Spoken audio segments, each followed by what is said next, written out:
ਦਿੱਲੀ ਦੇ ਗੁਰਦੁਆਰੇ ਦੇ ਵਿੱਚ ਲਗਾਏ ਗਏ ਬੰਦੀ ਸਿੱਖਾਂ ਦੇ ਪੋਸਟਰ ਰਿਹਾਈ ਦੀ ਕੀਤੀ ਮੰਗ। ਗੀਤਾ ਕਲੋਨੀ ਦੇ ਗੁਰਦੁਆਰੇ ਦੇ ਵਿੱਚ ਲਗਾਏ ਗਏ ਪੋਸਟਰ।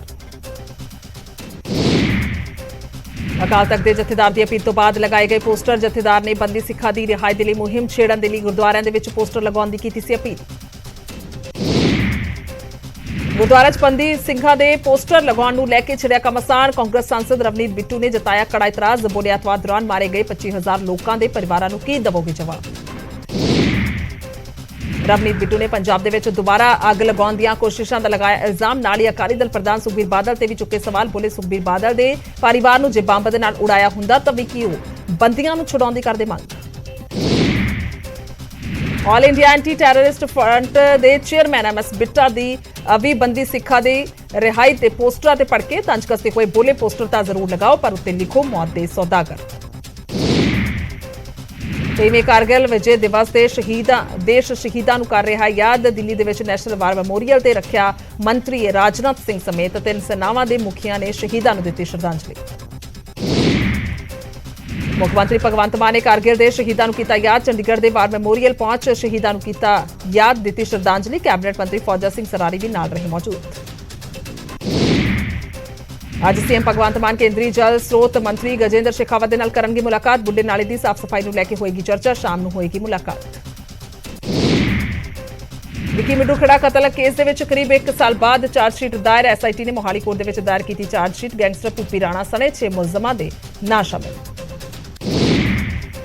ਚਾਰਜਸ਼ੀਟ ਦੇ ਵਿੱਚ ਗੈਂਗਸਟਰ ਕੌਸ਼ਲ ਚੌਧਰੀ ਅਤੇ ਅਮਿਤ ਡਾਗਰ ਤੋਂ ਇਲਾਵਾ ਸ਼ਾਰਪਸ਼ੂਟਰ ਅਨਿਲ ਲੱਠ, ਸਾਜਨ ਅਤੇ ਅਜੇ ਦਾ ਨਾਂ ਅਗਸਤ 2021 ਦੇ ਵਿੱਚ ਸ਼ਰੇਆਮ ਕੀਤਾ ਗਿਆ ਸੀ ਮਿੱਡੂ ਖੇੜਾ ਦਾ ਕਤਲ। ਸਾਬਕਾ ਸਿਹਤ ਮੰਤਰੀ ਵਿਜੇ ਸਿੰਗਲਾ ਦੇ ਖਿਲਾਫ ਚਾਰਜਸ਼ੀਟ ਦਾਇਰ। ਮੋਹਾਲੀ ਕੋਰਟ ਦੇ ਵਿੱਚ ਦਾਇਰ ਕੀਤੀ ਗਈ ਚਾਰਜਸ਼ੀਟ। ਫਿਲਹਾਲ ਜ਼ਮਾਨਤ ਤੇ ਬਾਹਰ ਨੇ ਵਿਜੇ ਸਿੰਗਲਾ।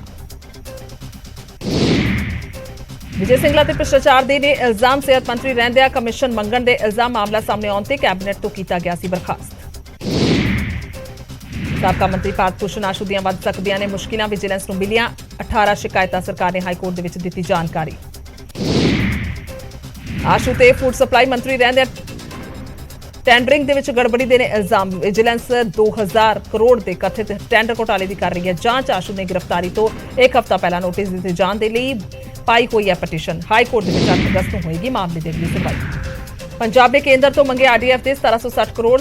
ਆਰਡੀਐਫ ਸੋਧ ਬਿੱਲ ਨੂੰ ਰਾਜਪਾਲ ਦੀ ਮਨਜ਼ੂਰੀ ਤੋਂ ਬਾਅਦ ਸੀਐਮ ਮਾਨ ਨੇ ਕੇਂਦਰੀ ਮੰਤਰੀ ਪੀਯੂਸ਼ ਗੋਇਲ ਨੂੰ ਲਿਖੀ ਚਿੱਠੀ। ਪੁਰਾਣੇ ਐਕਟ ਕਰਕੇ ਕੇਂਦਰ ਨੇ ਰੋਕਿਆ ਸੀ ਫੰਡ।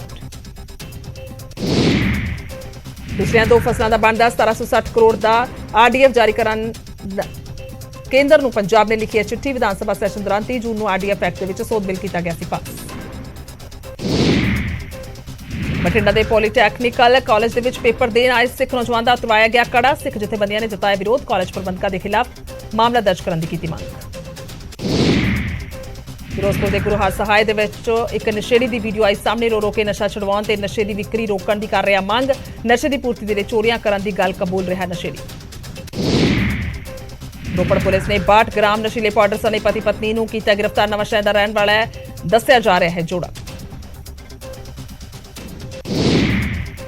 ਫਰੀਦਕੋਟ ਜੇਲ੍ਹ ਦਾ ਕੈਦੀ ਪੁਲਿਸ ਨੂੰ ਚਕਮਾ ਦੇ ਕੇ ਹਸਪਤਾਲ ਤੋਂ ਹੋਇਆ ਫਰਾਰ। ਪੇਟ ਦਰਦ ਕਰਕੇ ਹਸਪਤਾਲ 'ਚ ਕਰਾਇਆ ਗਿਆ ਸੀ ਦਾਖਲ। ਕਤਲ ਕੇਸ ਦੇ ਵਿੱਚ ਸਜ਼ਾ ਭੁਗਤ ਰਿਹਾ ਸੀ ਕੈਦੀ ਅੰਗਰੇਜ਼ ਸਿੰਘ। ਫਗਵਾੜਾ ਦੇ ਨਗਰ ਨਿਗਮ ਦਫ਼ਤਰ ਨੂੰ ਚੋਰਾਂ ਨੇ ਬਣਾਇਆ ਨਿਸ਼ਾਨਾ। ਏਸੀ ਪੱਖੇ ਅਤੇ ਗੱਡੀਆਂ 'ਚੋਂ ਚੋਰੀਆਂ ਕੀਤੀਆਂ ਬੈਟਰੀਆਂ। ਪੁਲਿਸ ਨੂੰ ਦਿੱਤੀ ਸ਼ਿਕਾਇਤ।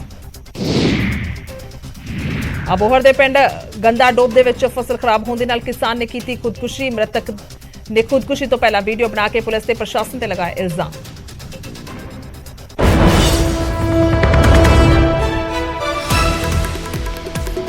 इस वेले दी बड़ी खबर आ रही है जी। अनमोल रतन सिद्धू दे वल्लों अस्तीफा दिता गया। इस वेले दी सब तो बड़ी खबर है जी। अनमोल रतन सिद्धू दे वल्लों अस्तीफा दे दिता गया है। इस वेले दी बड़ी खबर तुहानूं दस रहे हैं। हालांकि कारण की रहे ने, चिट्ठी दे विच की कुछ लिखिया गया है या आखिरकार अस्तीफा किसों सौंपिया गया, इस बारे सारी जानकारी देवांगे। पर मुढ़ली जानकारी आ रही है जी अनमोल रतन सिद्धू दस दईए कि ये जी बदले गए, समय समय ते बदले गए। नवजोत सिद्धू दे वल्लों जिहड़े जी दा विरोध किया गया, उस तो बाद लगाया गया सी इन्हां नूं खास तौर ते भगवंत मान होरां दी नवीं सरकार आम आदमी पार्टी दी बनी। उस तो बाद अनमोल रतन सिद्धू होरां नूं इह जिम्मेवारी सौंपी गई सी ताकि सरकार दे वल्लों जिहड़े केस लड़े जांदे ने सारी जिम्मेवारी सी उन्हां दे कोल। उमेश शर्मा ने साडे नाल। उमेश की कुछ जानकारी इस वेले दी? ਦੇਖੋ ਕਾਫੀ ਅਫਵਾਹਾਂ ਚੱਲ ਰਹੀਆਂ ਸੀ ਔਰ ਅਸੀਂ ਲਗਾਤਾਰ ਟੱਚ ਵਿੱਚ ਵੀ ਸੀਗੇ। ਕੱਲ ਮੈਂ ਖੁਦ ਵੀ ਫੋਨ ਕਰਕੇ ਪੁੱਛਿਆ ਔਰ ਗੱਲ ਹੋਈ, ਹੁਣੇ ਗੱਲ ਹੋਈ ਹੈ ਜਿਹੜੀ ਉਹਨਾਂ ਨੇ ਰਿਜ਼ਾਈਨ ਕੀਤਾ ਔਰ ਉਹਦੇ ਵਿੱਚ ਆਪਣੇ ਰੈਜ਼ਿਗਨੇਸ਼ਨ ਵਿੱਚ ਲਿਖਿਆ ਕਿ ਮੈਂ ਆਪਣੇ ਪਰਸਨਲ ਨਿੱਜੀ ਕਾਰਨਾਂ ਤੋਂ ਮੈਂ ਰਿਜ਼ਾਈਨ ਦੇ ਰਿਹਾ ਪੰਜਾਬ ਐਡਵੋਕੇਟ ਜਨਰਲ ਦੀ ਪੋਸਟ ਤੋਂ। ਔਰ ਜਿਨ੍ਹਾਂ ਉਹਨਾਂ ਦਾ ਰੈਜ਼ਿਗਨੇਸ਼ਨ ਹੈ ਉਹਨਾਂ ਨੇ ਲਿਖਿਆ ਕਿ ਮੈਂ ਪਾਰਟੀ ਦਾ ਧੰਨਵਾਦ ਕਰਦਾ ਕਿ ਮੈਨੂੰ ਇਹ ਚਾਂਸ ਦਿੱਤਾ ਔਰ ਮੈਂ due to my personal reason ਮੈਂ ਸਰਵ ਨਹੀਂ ਕਰ ਸਕਦਾ ਇਸ ਪ੍ਰੈਸਟੀਜੀਅਸ ਆਫਿਸ ਨੂੰ ਔਰ ਮੈਂ ਆਪਣਾ ਜਿਹੜਾ ਰੈਜ਼ਿਗਨੇਸ਼ਨ ਹੈ ਉਹ ਸੀਐਮ ਨੂੰ ਭੇਜ ਰਿਹਾ। ਉਹਨਾਂ ਨੇ ਰੈਜ਼ਿਗਨੇਸ਼ਨ ਸੀਐਮ ਨੂੰ ਭੇਜਿਆ, ਚੀਫ ਮਿਨਿਸਟਰ ਪੰਜਾਬ ਨੂੰ ਭੇਜਿਆ ਔਰ 3-4 ਲਾਈਨਾਂ ਦਾ ਰੈਜ਼ਿਗਨੇਸ਼ਨ ਹੈ ਜੇ ਆਪਾਂ ਗੱਲ ਕਰੀਏ। ਔਰ ਠੀਕ ਹੈ ਉਮੇਸ਼, ਮੈਂ ਰੋਕ ਰਹੀ ਹਾਂ ਤੁਹਾਨੂੰ। ਅਨਮੋਲ ਰਤਨ ਸਿੱਧੂ ਸਾਡੇ ਨਾਲ ਖੁਦ ਨੇ ਫੋਨ ਲਾਈਨ ਤੇ, ਉਹਨਾਂ ਦੇ ਨਾਲ ਗੱਲਬਾਤ ਕਰਦੇ ਹਾਂ। ਸਿੱਧੂ ਸਾਹਿਬ ਸਵਾਗਤ ਹੈ ਨਿਊਜ਼ 18 ਪੰਜਾਬ ਤੇ। ਔਰ ਇਹ ਵੱਡੀ ਖਬਰ ਜਿਵੇਂ ਸਾਡੇ ਕੋਲ ਆਉਂਦੀ ਹੈ ਸਭ ਤੋਂ ਪਹਿਲਾਂ ਦਿਮਾਗ ਜਾਂਦਾ ਹੈ ਕਾਰਨ ਕੀ ਰਿਹਾ ਇਹ ਅਸਤੀਫੇ ਦਾ? हेलो जी, मेरी आवाज आ रही सिद्धू साहब ਤੁਹਾਨੂੰ? हाँ जी हाँ जी जी जी ਅਸਤੀਫੇ ਦੀ ਖਬਰ ਆਈ ਹੈ। ਸਭ ਤੋਂ ਪਹਿਲਾਂ ਇਹ ਸਵਾਲ ਉੱਠਦਾ ਦਿਮਾਗ ਦੇ ਵਿੱਚ ਕਿ ਕਾਰਨ ਕੀ ਰਿਹਾ? नहीं कोई कारण नहीं जी, मैं था आप थोड़ा जिहा आपदे प्रोफैशन च ऑक्यूपाई सी बहुत ज़्यादा, तो मैं आपदे पर्सनल रीजनस करके, but I have all respect for my chief minister and the high leaders also. कोई यह जी गल नहीं, केजरीवाल साहब भी, राघव जी भी, सारे नाल कोई यह चीज नहीं सारा, पर ये सी भी मैं थोड़ा जिहा ऑक्यूपाइड होर कम्मां च आपदे प्रोफैशनल कम्मां च सीगा ਜੀ। ਪਰ ਸਿੱਧੂ ਸਾਹਿਬ ਮੈਨੂੰ ਯਾਦ ਹੈ ਅੱਛੀ ਤਰ੍ਹਾਂ ਜਦੋਂ ਤੁਹਾਨੂੰ ਇਹ ਜ਼ਿੰਮੇਵਾਰੀ ਸੌਂਪੀ ਗਈ ਸੀ, ਗੱਲਬਾਤ ਸਭ ਤੋਂ ਪਹਿਲਾਂ ਨਿਊਜ਼ 18 ਨੇ ਕੀਤੀ ਤੁਹਾਡੇ ਨਾਲ ਔਰ ਉਸ ਵੇਲੇ ਤੁਸੀਂ ਕਾਫੀ ਕੌਨਫੀਡੈਂਟ, ਕਾਫੀ ਖੁਸ਼ ਔਰ ਬਹੁਤ ਜਜ਼ਬਾ ਨਜ਼ਰ ਆ ਰਿਹਾ ਸੀ ਕਿ ਹੁਣ ਇਹ ਜ਼ਿੰਮੇਵਾਰੀ ਮਿਲੀ ਹੈ ਤਾਂ ਬਹੁਤ ਸਾਰੇ ਅਜਿਹੇ ਕੇਸ ਨੇ ਜਿਨ੍ਹਾਂ ਨੂੰ ਨਿਪਟਾਣਾ ਹੈ। ਜਜ਼ਬਾ ਤਾਂ ਹੁੰਦੀ ਹੈ ਜੀ ਜੀ, ਹਾਂ ਜਜ਼ਬਾ ਹੁੰਦੀ ਹੈ, ਕੋਈ ਇਹੋ ਜਿਹੀ ਗੱਲ ਨਹੀਂ। ਮੈਂ ਤਾਂ ਆਪਦੇ ਕਈ ਵਾਰੀ ਪਰਸਨਲ ਰੀਜ਼ਨਸ ਵੀ ਹੁੰਦੇ, ਕੋਈ ਇਹੋ ਜਿਹੀ ਠੀਕ ਠੀਕ। ਸੋ ਮਤਲਬ ਤੁਹਾਨੂੰ ਲੱਗਦਾ ਹੈ ਕਿ ਸਾਰਾ ਕੁਝ ਠੀਕ ਚੱਲ ਰਿਹਾ ਹੈ? ਮਤਲਬ ਜਿਵੇਂ ਤੁਸੀਂ ਦੱਸਿਓ ਕਿ ਪਰਸਨਲ ਰੀਜ਼ਨ ਨੇ, ਕਿ ਸਿਹਤ ਖਰਾਬ ਰਹਿੰਦੀ ਹੈ ਜਾਂ ਫਿਰ ਕੋਈ ਹੋਰ ਕਾਰਨ ਰਹੇ ਨੇ? ਨਹੀਂ ਸਿਹਤ ਕੋਈ ਇਹ ਜੀ ਗੱਲ ਨਹੀਂ, ਥੋੜੇ ਜਿਹੇ ਕਈ ਵਾਰੀ ਹੁੰਦੇ ਪਰਸਨਲ ਰੀਜ਼ਨਸ ਤਾਂ ਫਿਰ ਪਰਸਨਲ ਹੀ ਹੁੰਦੇ ਹੈ ਨਾ, ਤਾਂ ਕੋਈ ਇਹ ਜੀ ਗੱਲ ਨਹੀਂ, ਸਾਰਾ ਠੀਕ ਹੈ ਭੈਣ ਜੀ। सिद्धू साहब एक सवाल लेना चाहेंगे, मेरी आवाज सुन पा रहे हो? कुछ खबर अजिही भी आ रही है कि कोई तकरार भी हुई है कुछ कंमां नूं लैके, तुहाडे कंमां नूं लैके, जे तुसीं सांझी करना चाहोगे क्योंकि लोग सुन रहे हैं पंजाब दे, तुहाडी बहुत वड्डी पोस्ट है, परिवार जिहड़ा पिछों किस तरह दे नाल सारा पिछोकड़ है सब जानदे ने। एक हुंदा ना दिख हुंदी है, एक वड्डी जिम्मेवारी मिली, उस तो बाद एक अचनचेत इस्तीफा देना। नहीं ਇਹ जी कोई गल नहीं, मैं वधिया आपदा परफॉर्म कीता, सारा एप्रीशिएट कीता, गवर्नमेंट ने भी एप्रीशिएट कीता। ਹੋਰ ਵੀ ਜਿਹੜੇ ਸਾਡੇ ਜੋ ਵੀ ਜੀ ਆਉਣਗੇ ਉਹ ਵੀ ਅੱਛੀ ਤਰ੍ਹਾਂ ਕਰਨਗੇ, ਜੋ ਵੀ ਪਾਰਟੀ ਜਿਸ ਨੂੰ ਵੀ ਸਿਲੈਕਟ ਕਰੇਗੀ, ਜਿਸ ਨੂੰ ਭਾਰ ਦੇਗੀ, ਤਾਂ ਮੇਰੇ ਤੇ ਵੀ ਕੋਈ ਹੋਰ ਜ਼ਿੰਮੇਵਾਰੀ ਵੀ ਲਾਉਣਗੇ ਤਾਂ ਆਪਾਂ ਉਹਨੂੰ ਪਰਫਾਰਮ ਕਰਾਂਗੇ, ਕੋਈ ਇਹੀ ਗੱਲ ਨਹੀਂ। ਇੱਕ ਚੀਜ਼ ਜ਼ਰੂਰ ਜਾਣਾਂਗੇ ਸਿੱਧੂ ਸਾਹਿਬ, ਵੱਡੇ ਕੇਸਿਸ ਨੇ ਬਹੁਤ ਸਾਰੇ ਔਰ ਬਹੁਤ ਵੱਡੀਆਂ ਜ਼ਿੰਮੇਵਾਰੀਆਂ ਨੇ, ਸਰਕਾਰ ਤੇ ਵੀ ਪ੍ਰੈਸ਼ਰ ਹੈ ਔਰ ਸੁਭਾਵਿਕ ਤੌਰ ਤੇ ਤੁਹਾਡੇ ਤੇ ਵੀ ਹੋਏਗਾ। ਬੇਅਦਬੀ ਦਾ ਅਸੀਂ ਜ਼ਿਕਰ ਕਰ ਲਈਏ, ਨਸ਼ੇ ਦੇ ਕਈ ਮਾਮਲੇ ਅਜਿਹੇ ਨੇ, ਅਸੀਂ ਵੇਖ ਰਹੇ ਹਾਂ ਕੇਸਿਸ ਦੇ ਵਿੱਚ ਬਹੁਤ ਸਾਰੇ ਜਿਹੜੇ ਜੱਜ ਸਾਹਿਬਾਨ ਨੇ ਉਹ ਵੀ ਆਪਣੇ ਜਿਹੜਾ ਕੰਮਕਾਰ ਹੈ ਉਹ ਸੌਂਪ ਰਹੇ ਨੇ ਕਿਸੇ ਹੋਰ ਨੂੰ, ਉਸ ਦੇ ਬਾਰੇ ਜ਼ਰੂਰ ਜਾਣਨਾ ਚਾਹਾਂਗੇ। ਤੁਹਾਨੂੰ ਲੱਗਦਾ ਹੈ ਜਾਂ ਫਿਰ ਕਾਰਨ ਰਿਹਾ? ਨਹੀਂ ਕੋਈ ਕਾਰਨ ਨਹੀਂ, ਕੋਈ ਕਾਰਨ ਨਹੀਂ ਭੈਣ ਜੀ, ਮੈਂ ਤੁਹਾਨੂੰ ਦੱਸਿਆ ਸਾਰਾ। ਇਹ ਤਾਂ ਹੁਣ ਮੈਂ ਆਪ ਹੀ ਆਪਦੇ ਪਰਸਨਲ ਰੀਜ਼ਨਸ ਬੜੇ ਹੁੰਦੇ ਆ, ਕਈ ਵਾਰੀ ਉਸ ਕਰਕੇ ਛੱਡਿਆ। 19 ਤਰੀਕ ਨੂੰ ਦੇਤਾ ਸੀ ਮੈਂ ਤੁਹਾਨੂੰ, ਭੇਜਿਆ ਵੀ ਹੈ ਰੈਜ਼ਿਗਨੇਸ਼ਨ ਲੈਟਰ, 19 ਤਰੀਕ ਦੇ ਗਿਆ। ਨਹੀਂ ਬੇਅਦਬੀ ਮਾਮਲੇ 'ਚ ਜਿਹੜਾ ਤੁਹਾਡੀ ਟੀਮ ਨੇ ਕੰਮ ਕੀਤਾ ਉਸ ਦੇ ਲਈ ਸੰਤੁਸ਼ਟ ਹੋ? ਬਹੁਤ ਵਧੀਆ ਕੰਮ ਕੀਤਾ, ਅਸੀਂ ਪ੍ਰੇਜ਼ ਕਰਦੇ ਹਾਂ, ਜਿੰਨੇ ਵੀ ਆਫੀਸਰਸ ਨੇ ਵੀ ਅੱਛੀ ਤਰ੍ਹਾਂ ਕੰਮ ਕੀਤਾ ਸਾਰਿਆਂ ਨੇ, ਵੀ ਆਰ ਪ੍ਰਾਊਡ। ਠੀਕ ਹੈ ਜੀ, ਥੈਂਕ ਯੂ। ਇੱਕ ਸਵਾਲ ਹੋਰ ਸਿੱਧੂ ਸਾਹਿਬ, ਫੋਨ ਜਿਹੜਾ ਉਹ ਕੱਟ ਚੁੱਕੇ ਨੇ ਪਰ ਗੱਲਬਾਤ ਜਿੰਨੀ ਵੀ ਹੋਈ ਹੈ ਉਹਨਾਂ ਨੇ ਸਿਰਫ ਤੇ ਸਿਰਫ ਮੋਟੇ ਸ਼ਬਦਾਂ 'ਚ ਇੱਕੋ ਹੀ ਜਵਾਬ ਦਿੱਤਾ ਕਿ ਆਖਰਕਾਰ ਨਿੱਜੀ ਕਾਰਨ ਨੇ, ਪਰ ਕਿਤੇ ਨਾ ਕਿਤੇ ਜੋ ਗੱਲਬਾਤ ਉਹਨਾਂ ਦੇ ਵੱਲੋਂ ਕੀਤੀ ਗਈ ਹੈ ਤਾਂ ਇਸ ਨੂੰ ਅਸੀਂ ਬਹੁਤ ਸਪਸ਼ਟ ਨਹੀਂ ਮੰਨ ਸਕਦੇ, ਪਰ ਕਿਤੇ ਨਾ ਕਿਤੇ ਹਾਲ ਫਿਲਹਾਲ ਜੋ ਘੜੀ ਉਹ ਦੱਸਣਾ ਚਾਹੁੰਦੇ ਰਹੇ, ਉਹਨਾਂ ਦੇ ਵੱਲੋਂ ਕਿਹਾ ਗਿਆ ਕਿ ਹਾਂ ਮੇਰੇ ਸਿਰਫ ਨਿੱਜੀ ਕਾਰਨ ਨੇ ਤਾਈਓ ਮੈਂ ਅਸਤੀਫਾ ਦਿੱਤਾ। ਪਰ ਇਸ ਵੇਲੇ ਦੀ ਬਹੁਤ ਵੱਡੀ ਖਬਰ ਅਸੀਂ ਨਿਊਜ਼ 18 ਪੰਜਾਬ ਦੇ ਦਰਸ਼ਕਾਂ ਤੱਕ ਪਹੁੰਚਾ ਰਹੇ ਹਾਂ ਔਰ ਇਹ ਚਿੱਠੀ ਵੀ ਸਾਹਮਣੇ ਆ ਚੁੱਕੀ ਹੈ, ਅਸਤੀਫੇ ਦੀ ਚਿੱਠੀ ਸਾਹਮਣੇ ਆ ਚੁੱਕੀ ਹੈ, ਜਿਸ ਦੇ ਵਿੱਚ ਸਾਫ਼ ਤੌਰ ਤੇ ਜੇਕਰ ਅਸੀਂ ਨਾ ਵੀ ਪੜ੍ਹੀਏ ਬਹੁਤ ਗੌਰ ਦੇ ਨਾਲ ਤਾਂ 2 ਲਾਈਨਾਂ ਇਸ ਦੇ ਵਿੱਚ ਨਜ਼ਰ ਆ ਰਹੀਆਂ ਨੇ ਸਾਨੂੰ, ਜਿਸ ਦੇ ਵਿੱਚ ਸਿਰਫ ਤੇ ਸਿਰਫ ਉਹਨਾਂ ਨੇ 2 ਲਾਈਨਾਂ ਦਾ ਇਸਤੀਫਾ ਜਿਹੜਾ ਸਿੱਧਾ ਚੀਫ ਮਿਨਿਸਟਰ ਭਗਵੰਤ ਮਾਨ ਹੋਰਾਂ ਨੂੰ ਸੌਂਪ ਦਿੱਤਾ ਹੈ ਔਰ ਉਹਨਾਂ ਦੇ ਵੱਲੋਂ ਇਸ ਅਹੁਦੇ ਤੋਂ ਫਾਰਗ ਹੋਇਆ ਗਿਆ। ਯਾਨੀ ਕਿ ਇਹ ਜ਼ਿੰਮੇਵਾਰੀ ਜਿਹੜੀ ਉਹਨਾਂ ਦਾ ਕਹਿਣਾ ਹੈ ਕਿ ਕਿਸੇ ਹੋਰ ਨੂੰ ਸੌਂਪ ਦਿੱਤੀ ਜਾਵੇ ਤਾਂ ਬਿਹਤਰ ਹੈ। ਔਰ ਇਸ ਦਾ ਨਿੱਜੀ ਕਾਰਨ ਦੱਸ ਰਹੇ ਨੇ ਅਨਮੋਲ ਰਤਨ ਸਿੱਧੂ। ਮੈਂ ਜ਼ਿਕਰ ਉਹਨਾਂ ਦੇ ਨਾਲ ਉਹੀ ਕਰ ਰਹੀ ਸੀ ਨਿਊਜ਼ 18 ਪੰਜਾਬ ਜਦੋਂ ਅਸੀਂ ਗੱਲਬਾਤ ਕਰ ਰਹੇ ਸੀ ਉਹਨਾਂ ਦੇ ਨਾਲ, ਹੁਣੇ ਫੋਨ ਲਾਈਨ ਤੇ ਸਾਡੇ ਨਾਲ ਜੁੜੇ ਤਾਂ ਉਹਨਾਂ ਨੇ ਕਿਹਾ ਕਿ ਮੈਂ ਬੇਸ਼ੱਕ ਉਸ ਵੇਲੇ ਕੌਨਫੀਡੈਂਸ ਸੀ, ਕਿਉਂਕਿ ਸਭ ਨੂੰ ਯਾਦ ਹੈ ਕਿ ਬਹੁਤ ਥੋੜਾ ਸਮਾਂ ਹੋਇਆ ਜਦੋਂ ਅਹੁਦਾ ਸੰਭਿਆ ਗਿਆ ਤਾਂ ਬਹੁਤ ਕੌਨਫੀਡੈਂਟ ਨਜ਼ਰ ਆ ਰਹੇ ਸੀ, ਬਹੁਤ ਕਹਿ ਸਕਦੇ ਆ ਕਿ ਚਾਰਜ ਨਜ਼ਰ ਆ ਰਹੇ ਸੀ ਕਿ ਹੁਣ ਜਿਹੜੇ ਕੰਮ ਨੇ ਉਹ ਬਹੁਤ ਹੀ ਜ਼ਿੰਮੇਵਾਰੀ ਦੇ ਨਾਲ ਅਦਾ ਕੀਤੇ ਜਾਣਗੇ, ਉਹਨਾਂ ਨੂੰ ਕੀਤਾ ਜਾਏਗਾ। ਪਰ ਕਿਤੇ ਨਾ ਕਿਤੇ ਬਹੁਤ ਘੱਟ ਸਮੇਂ ਦੇ ਵਿੱਚ ਦਿੱਤਾ ਗਿਆ ਅਸਤੀਫਾ ਜਿਹੜਾ ਹੈ ਬਹੁਤ ਜ਼ਿਆਦਾ ਵੱਡੇ ਸਵਾਲ ਖੜੇ ਕਰਦਾ ਹੈ। ਬੇਸ਼ੱਕ ਜਵਾਬ ਅਨਮੋਲ ਰਤਨ ਸਿੱਧੂ ਦਿੰਦੇ ਹੋਏ ਨਜ਼ਰ ਆਏ ਨੇ ਕਿ ਅਜਿਹਾ ਕੋਈ ਕਾਰਨ ਨਹੀਂ ਹੈ, ਨਾ ਹੀ ਕਿਸੇ ਤਰ੍ਹਾਂ ਦੀ ਤਕਰਾਰ ਹੈ, ਨਾ ਹੀ ਕਿਸੇ ਤਰ੍ਹਾਂ ਦਾ ਕੋਈ ਹੋਰ ਮਸਲਾ ਹੈ, ਪਰ ਅਸਤੀਫਾ ਨਿੱਜੀ ਕਾਰਨਾਂ ਕਰਕੇ ਦਿੱਤਾ ਗਿਆ। ਉਮੇਸ਼ ਨੇ ਸਾਡੇ ਨਾਲ ਲਗਾਤਾਰ ਫੋਨ ਲਾਈਨ ਤੇ। ਉਮੇਸ਼, ਗੱਲਬਾਤ ਹੋਈ ਹੈ ਅਨਮੋਲ ਰਤਨ ਸਿੱਧੂ ਹੋਰਾਂ ਦੇ ਨਾਲ, ਪਰ ਉਹ ਕਹਿ ਸਕਦੇ ਹਾਂ ਸਿਰਫ ਇੰਨਾ ਹੀ ਕਹਿੰਦੇ ਨਜ਼ਰ ਆਏ ਕਿ ਨਿੱਜੀ ਕਾਰਨ ਨੇ। ਕੀ ਅਸੀਂ ਮੰਨ ਸਕਦੇ ਹਾਂ ਜਾਂ ਕੀ ਹੋਰ ਜਾਣਕਾਰੀ ਹੈ? ਦੇਖੋ ਅਸਤੀਫੇ ਜੀ ਜੇ ਲਾਈਨਾਂ ਤੇ ਗੌਰ ਕਰੀਏ ਤਾਂ ਬੜੇ 3 ਲਾਈਨਾਂ ਦਾ ਇੱਕ ਰਿਜ਼ਾਈਨ ਪਾਇਆ ਔਰ ਸੀਐਮ ਭਗਵੰਤ ਮਾਨ ਨੂੰ ਥੈਂਕਸ ਕਰਦੇ ਹੋਏ, ਆਮ ਆਦਮੀ ਪਾਰਟੀ ਨੂੰ ਥੈਂਕਸ ਕਰਦੇ ਹੋਏ ਔਰ ਬਾਕੀ ਚਾਹੇ ਸੀਐਮ ਅਰਵਿੰਦ ਕੇਜਰੀਵਾਲ ਹੋਣ, ਰਾਜ ਸਭਾ ਐਮਪੀ ਰਾਘਵ ਚੱਡਾ ਹੋਣ, ਸਾਰਿਆਂ ਨੂੰ ਥੈਂਕਸ ਕਰਦੇ ਹੋਏ। लेकिन 3 लाइनों का एक कहना कि मेरे पर्सनल रीजन ने और वकालत है। पिछले कुछ दिनों तो जरूर अफवाह जरूर सी, लगातार चर्चा चल रही सी एडवोकेट जनरल के इस्तीफे की, लेकिन वो नकार रहे थे। हुण पर्सनल रीजन की है या अंदर की गल की है, क्योंकि हाले तक एजी ऑफिस की लिस्ट भी नहीं आई और जिहड़ा एक चर्चा सी कि जिहड़ा वो SC कमीशन वाला एक केस है या तमाम जिहड़ी अंदर दी कई गल्लां ने जिहड़ी वकालत और चर्चा च हाई कोर्ट दे गिरद घूमदियां ने, वो चर्चावां ने। हालांकि खुद हले तक वो कह रहे हैं कि पर्सनल रीजन ने, थैंक कर रहे सीएम, लेकिन एक गल देखनी होगी कि आखिर रीजन की बने ने, क्योंकि 3-4 महीनों च हले सरकार बनी हुई है और उस तो बाद एडवोकेट जनरल बने सीगे डॉक्टर अनमोल रतन सिद्धू। कांग्रेस सरकार दे टाइम भी, चन्नी सरकार दे टाइम भी इन्हां दा नाम जोरां शोरां ते सीगा, ऑलमोस्ट तय हो गया सी, लेकिन बन नहीं पाए सी। आम आदमी दी सरकार बनी, एडवोकेट जनरल बने।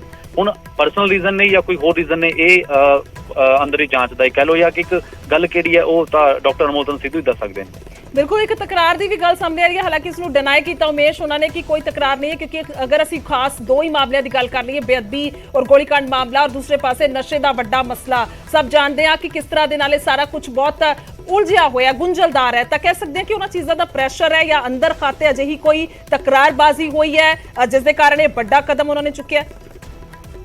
अंदर दी कई गल्लां ने, मैं जिद्दां जिक्र किया कि चर्चावां काफ़ी ने कि चाहे लॉ ऑफिसर की लिस्ट का इशू होए या जिहड़ी वो पटिशन विड्रॉ की सी सरकार ने SC कमीशन के अगेंस्ट, और काफ़ी विरोध भी होया सी, या ब्यूरोक्रेसी नूं लैके कुछ इशूज़ ने, या कई चर्चावां के कुछ लोग हाई खफा ने, काफ़ी चीज़ां ने कि उन्हां दे। लेकिन गल यह है कि हुण ये चर्चावां ने और अंदर की गल हुई है, क्योंकि कितने ना कितने रिजाइन 3-4-5 महीनों के अंदर होना, कुछ ना कुछ तो एक गल लगती है कि होई होनी, या किथे जाके कोई नाराजगी किहदी आपस है, या कोई किथे कोई पसंद नापसंद की गल है, वर्किंग ऑफ स्टाइल की गल है। तमाम ये चर्चावां ने और किहड़ी चर्चा सही है ये कहना मुश्किल हो जाता है कई बार।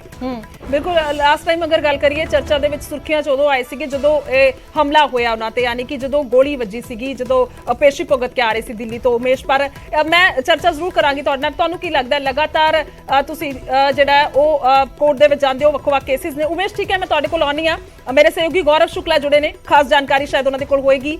गौरव, लगातार ये काफ़ी चर्चावां सीगियां जिवें उमेश भी दस रहे ने, पर हुणे एकदम तो वड्डा झटका अनमोल रतन सिद्धू होरां दे वल्लों दित्ता गया। बिल्कुल लाजमी तौर पर, क्योंकि 3 महीने दे विच जे पर्सनल रीजन दस रहे ने अनमोल रतन सिद्धू, जिस तरीके नाल तुसीं गलबात उस समय कर रहे थे थोड़ी देर पहला, पर्सनल रीजन 3-4 महीनों के विच ही खड़े हो गए। एक जरूर क्वेश्चन लगता है, क्योंकि जो 3-4 महीने पहला का आप जिक्र करिए उस समय ऑल इज वेल सी, अनमोल रतन सिद्धू का नाम सामने आता है, तो उस तो बाद जो अपना अहुदा भी संभालते हैं उस समय सब कुछ ऑल इज वेल सी। अनमोल रतन सिद्धू इनफैक्ट ये भी कह रहे हैं कि एक दिन पहला वो मुख्यमंत्री के नाल मुलाकात करके आए, उस समय ऑल इज वेल सी। अनमोल रतन सिद्धू ਜਿਹੜੇ ਗੈਂਗਸਟਰਾਂ ਦੇ ਕੇਸਿਸ ਦੇ ਵਿੱਚ ਲਗਾਤਾਰ ਪੈਰਵੀ ਕਰ ਰਹੇ ਸੀ, ਔਰ ਖੁਦ ਦਿੱਲੀ ਜਾ ਕੇ ਲਾਰੈਂਸ ਬਿਸ਼ਨੋਈ ਦੇ ਮਾਮਲੇ ਦੇ ਵਿੱਚ ਉਹਨਾਂ ਦੇ ਵੱਲੋਂ ਗੁਰਜੋਤ ਪੈਰਵੀ ਕੀਤੀ ਗਈ, ਲਾਰੈਂਸ ਬਿਸ਼ਨੋਈ ਦੀ ਟ੍ਰਾਂਜ਼ਿਟ ਰਿਮਾਂਡ ਦੀ ਹਾਸਲ ਹੋਈ। ਉਸ ਤੋਂ ਬਾਅਦ ਜਦੋਂ ਚੰਡੀਗੜ੍ਹ ਆ ਰਹੇ ਸੀ ਲਾਰੈਂਸ ਦੇ ਇੱਕ ਕੇਸ ਦੇ ਵਿੱਚ ਸੁਣਵਾਈ ਤੋਂ ਬਾਅਦ, ਤਾਂ ਉਹਨਾਂ ਦੇ ਉੱਤੇ ਇੱਕ ਜਿਹੜਾ ਪੱਥਰ ਸੁੱਟੇ ਗਏ, ਜੋ ਇੱਕ ਤਰੀਕੇ ਨਾਲ ਕਿਹਾ ਗਿਆ ਕਿ ਉਹਨਾਂ ਤੇ ਅਟੈਕ ਕਰਨ ਦੀ ਕੋਸ਼ਿਸ਼ ਹੋਈ। ਖੈਰ ਸਭ ਕੁਝ ਆਲ ਇਜ਼ ਵੈਲ ਨਜ਼ਰ ਆਉਂਦਾ, ਆਲ ਆਫ ਸਡਨ ਇੱਕ ਝਟਕੇ ਦੇ ਨਾਲ ਅਸਤੀਫਾ, 3 ਲਾਈਨ ਦਾ ਅਸਤੀਫਾ ਜਿਸ ਦੇ ਵਿੱਚ ਪਰਸਨਲ ਰੀਜ਼ਨ ਦੱਸਦੇ ਹੋਏ ਰਿਜ਼ਾਈਨ ਕਰ ਦਿੱਤਾ ਗਿਆ। ਆਮ ਤੌਰ ਤੇ ਤੁਸੀਂ ਪਿਛੋਕੜ ਦੇਖੋ, ਜਦੋਂ ਵੀ ਕੋਈ ਵੱਡੇ ਅਹੁਦਿਆਂ ਦੇ ਉੱਤੋਂ ਕਿਸੇ ਨੇ ਅਸਤੀਫਾ ਦਿੱਤਾ ਸਮੇਂ ਤੋਂ ਪਹਿਲਾਂ, ਜਦੋਂ ਸਰਕਾਰਾਂ ਚੇਂਜ ਹੁੰਦੀਆਂ ਨੇ ਜਾਂ ਸੀਐਮ ਚੇਂਜ ਹੋ ਜਾਂਦੇ ਨੇ, ਤਾਂ ਉਹਨਾਂ ਦੇ ਵੱਲੋਂ ਲਾਜ਼ਮੀ ਤੌਰ ਤੇ ਰਿਜ਼ਾਈਨ ਦਿੱਤੇ ਜਾਂਦੇ ਨੇ। ਪਰ ਜਦੋਂ ਵਿਚਾਲੇ ਜਾ ਕੇ ਕੋਈ ਰਿਜ਼ਾਈਨ ਕਰਦਾ ਤਾਂ ਫਿਰ ਇੱਕੋ ਰੀਜ਼ਨ ਦਿੱਤਾ ਜਾਂਦਾ ਕਿ ਮੇਰਾ ਕੋਈ ਪਰਸਨਲ ਇਸ਼ੂ ਹੈ ਜੀ, ਮੇਰਾ ਕੋਈ ਇਸ਼ੂ ਹੈ, ਇਸ ਕਰਕੇ ਅਸੀਂ ਰਿਜ਼ਾਈਨ ਕਰ ਰਹੇ ਹਾਂ। ਅਨਮੋਲ ਰਤਨ ਸਿੱਧੂ ਦਾ ਬਾਕੀ ਕੋਈ ਪਰਸਨਲ ਰੀਜ਼ਨ ਹੋ ਵੀ ਸਕਦਾ ਹੈ, ਪਰ ਉਸ ਤੋਂ ਵੱਡਾ ਸਵਾਲ ਇਸ ਕਰਕੇ ਉੱਠਿਆ ਕਿਉਂਕਿ ਇਹ ਆਲ ਆਫ ਸਡਨ ਹੋਇਆ, ਅਚਨਚੇਤ ਸਭ ਕੁਝ ਹੋਇਆ। ਔਰ ਜਿਸ ਤਰੀਕੇ ਨਾਲ ਉਹਨਾਂ ਦੇ ਵੱਲੋਂ ਡਿਜ਼ਾਈਨ 3 ਲਾਈਨਾਂ ਦਾ ਕਰ ਦਿੱਤਾ ਗਿਆ, ਹਾਲਾਂਕਿ ਉਹ ਆ ਕੇ ਗੱਲਬਾਤ ਨਿਊਜ਼ 18 ਦੇ ਨਾਲ ਵੀ ਕਰ ਗਏ। ਪਰ ਇਸ ਵਿਚਾਲੇ ਇਹ ਵੀ ਤੁਹਾਨੂੰ ਦੱਸਾਂ ਕਿ ਇਸ ਸਮੇਂ ਜ਼ਰੂਰ ਇੱਕ ਖਬਰਾਂ ਫਲੋਟ ਹੋ ਰਹੀਆਂ ਨੇ ਜੋ ਕਿ ਮੀਡੀਆ ਦੇ ਵਿੱਚ ਇਸ ਸਮੇਂ ਖੂਬ ਚਰਚਾ ਦਾ ਬਾਜ਼ਾਰ ਗਰਮ ਹੈ ਕਿ ਕੁਝ IAS ਅਧਿਕਾਰੀਆਂ ਦੇ ਨਾਲ AG ਅਨਮੋਲ ਰਤਨ ਸਿੱਧੂ ਦੇ ਦਫ਼ਤਰ ਤੇ ਕੁਝ ਮੁਲਾਜ਼ਮਾਂ ਦੀ ਬਹਿਸ ਹੋਈ ਹੈ ਔਰ ਇੱਕ ਦਿਨ ਪਹਿਲਾਂ ਹੀ ਇਹ ਬਹਿਸ ਹੋਈ ਹੈ। ਇਸ ਕਰਕੇ ਇਸ ਨੂੰ ਵੀ ਇੱਕ ਰਿਜ਼ਾਈਨ ਦੀ ਵਜ੍ਹਾ ਮੰਨਿਆ ਜਾ ਰਿਹਾ ਹੈ। ਠੀਕ ਹੈ ਗੌਰਵ, ਇੱਕ ਵੱਡੀ ਇਹ ਜਾਣਕਾਰੀ, ਇੱਕ ਵੱਡੀ ਤੁਸੀਂ ਇਹ ਦੱਸ ਰਹੇ ਹੋ, ਜ਼ਰੂਰ ਤੁਹਾਡੇ ਕੋਲ ਵਾਪਸੀ ਕਰਦੀ ਹਾਂ, ਫੌਰੀ ਤੌਰ ਤੇ ਵਾਪਸੀ ਕਰਾਂਗੀ। ਪਰ ਮਲਵਿੰਦਰ ਕਾਂਗੋਰੀ ਸਾਡੇ ਨਾਲ ਫੋਨ ਲਾਈਨ ਤੇ ਜੁੜ ਗਏ ਨੇ, ਆਮ ਆਦਮੀ ਪਾਰਟੀ ਦੇ ਚੀਫ ਸਪੋਕਸਪਰਸਨ ਨੇ। ਕੰਗ ਸਾਹਿਬ, ਇੱਕ ਵੱਡੀ ਖਬਰ ਇਹ ਸਾਹਮਣੇ ਆਈ ਹੈ ਔਰ ਅਸਤੀਫਾ ਦਿੱਤਾ ਗਿਆ ਨਿੱਜੀ ਕਾਰਨਾਂ ਕਰਕੇ ਅਨਮੋਲ ਰਤਨ ਸਿੱਧੂ ਦੇ ਵੱਲੋਂ। ਸਭ ਤੋਂ ਪਹਿਲਾਂ ਤੁਸੀਂ ਕੀ ਦੱਸਣਾ ਚਾਹੋਗੇ, ਕਿਉਂਕਿ ਪੰਜਾਬ ਦੇ ਲੋਕ ਸੁਣ ਰਹੇ ਨੇ, ਬਹੁਤ એનર્ਜੀ ਦੇ ਨਾਲ ਬਹੁਤ ਵੱਡੀ ਜ਼ਿੰਮੇਵਾਰੀ ਜਿਹੜੀ ਆ ਉਹ ਦਿੱਤੀ ਗਈ ਸੀ ਇਹਨਾਂ ਨੂੰ। ਨਹੀਂ ਦੇਖੋ, ਨੋ ਡਾਊਟ ਅਨਮੋਲ ਜੀ ਨੇ ਪਿਛਲੇ 3 ਮਹੀਨਿਆਂ 'ਚ ਬੜੇ ਵਧੀਆ ਤਰੀਕੇ ਨਾਲ ਆਪਣੀ ਜਿਹੜੀ ਸੇਵਾ ਐਡਵੋਕੇਟ ਜਨਰਲ ਦੇ ਨਾਤੇ ਹੀ is a very competent officer ਔਰ ਕੋਈ ਦੋ ਰਾਏ ਨਹੀਂ, ਉਹਨਾਂ ਨੇ ਬੜੀ ਇਮਾਨਦਾਰੀ ਜਾਂ ਜ਼ਿੰਮੇਵਾਰੀ ਨਾਲ ਨਿਭਾਉਣ ਦੀ ਕੋਸ਼ਿਸ਼ ਕੀਤੀ ਹੈ। ਲੇਕਿਨ ਹਰ ਬੰਦੇ ਤੇ ਕੋਈ ਪਰਸਨਲ ਰੀਜ਼ਨ ਵੀ ਹੁੰਦੇ ਆ। ਦੇਖੋ ਇਹ 'ਚ ਮੈਨੂੰ ਲੱਗਦਾ ਬਾਤ ਦਾ ਪਤੰਗੜ ਬਣਾਉਣ ਦੀ ਲੋੜ ਨਹੀਂ ਹੈ ਔਰ ਉਹਨਾਂ ਦਾ ਕੋਈ ਪਰਸਨਲ ਰੀਜ਼ਨ ਕਰਕੇ ਉਹਨਾਂ ਨੇ ਰਿਜ਼ਾਈਨ ਕੀਤਾ ਔਰ ਅਸੀਂ ਤੇ ਉਹਨਾਂ ਨੂੰ ਬੈਸਟ ਵਿਸ਼ੇਸ ਵੀ ਕਹਿੰਦੇ ਔਰ ਸ਼ੁਭ ਕਾਮਨਾਵਾਂ ਵੀ ਆ ਸਾਡੇ ਵੱਲੋਂ ਔਰ ਅੱਗੇ ਵਾਸਤੇ ਵੀ, ਔਰ ਉਹਨਾਂ ਦੇ ਜਿਹੜੇ ਵੀ ਕੋਈ ਮਸਲੇ ਆ ਉਹ ਵੀ ਜ਼ਰੂਰ ਸੌਟ ਆਊਟ ਹੋਣ, ਪਰਿਵਾਰਿਕ ਵੀ ਜਾਂ ਕੋਈ, ਔਰ ਜਿਹੜੀ ਉਹਨਾਂ ਨੇ ਸੇਵਾ ਦਿੱਤੀ ਉਹਦੇ ਲਈ ਧੰਨਵਾਦ ਵੀ ਉਹਨਾਂ ਦਾ। ਨਹੀਂ, ਇਹ ਫॉर ਸ਼ੋਰ ਹੈ ਕੰਗ ਸਾਹਿਬ ਕੀ ਪਰਸਨਲ ਰੀਜ਼ਨ ਨੇ, ਕਿਉਂਕਿ ਹੁਣੇ ਗੌਰਵ ਵੀ ਮੇਰੇ ਨਾਲ ਨੇ, ਮੇਰੇ ਸਹਿਯੋਗੀ, ਉਹ ਵੀ ਦੱਸ ਰਹੇ ਸੀ ਕਿ ਕਿਤੇ ਨਾ ਕਿਤੇ ਇਹ ਵੀ ਜਾਣਕਾਰੀ ਹੈ ਪਿਛਲੇ ਦਿਨਾਂ 'ਚ ਕੋਈ ਬਹਿਸ ਹੋਈ ਹੈ, ਕਾਫੀ ਵੱਡੀ ਬਹਿਸ ਹੋਈ ਹੈ, ਉਸ ਤੋਂ ਬਾਅਦ ਹੋਇਆ ਨਹੀਂ ਗੁਰਜੋਤ। ਦੇਖੋ ਗੱਲ ਇਹ ਹੈ, ਨਹੀਂ ਦੇਖੋ ਹੁਣ ਉਹ ਤੇ ਚਲੋ ਕਿਆਸ ਰਾਈਆਂ ਤੇ ਕਈ ਤਰ੍ਹਾਂ ਦੀਆਂ ਲੱਗਣੀਆਂ ਆ ਮੀਡੀਆ ਦੇ ਕੁਝ ਹਲਕਿਆਂ 'ਚ, ਤੇ ਉਹ ਅਲੱਗ ਗੱਲ ਹੈ। ਲੇਕਿਨ ਜਿੱਥੋਂ ਤੱਕ ਗੱਲ ਹੈ ਉਹਨਾਂ ਦੇ ਕੋਈ ਪਰਸਨਲ ਰੀਜ਼ਨ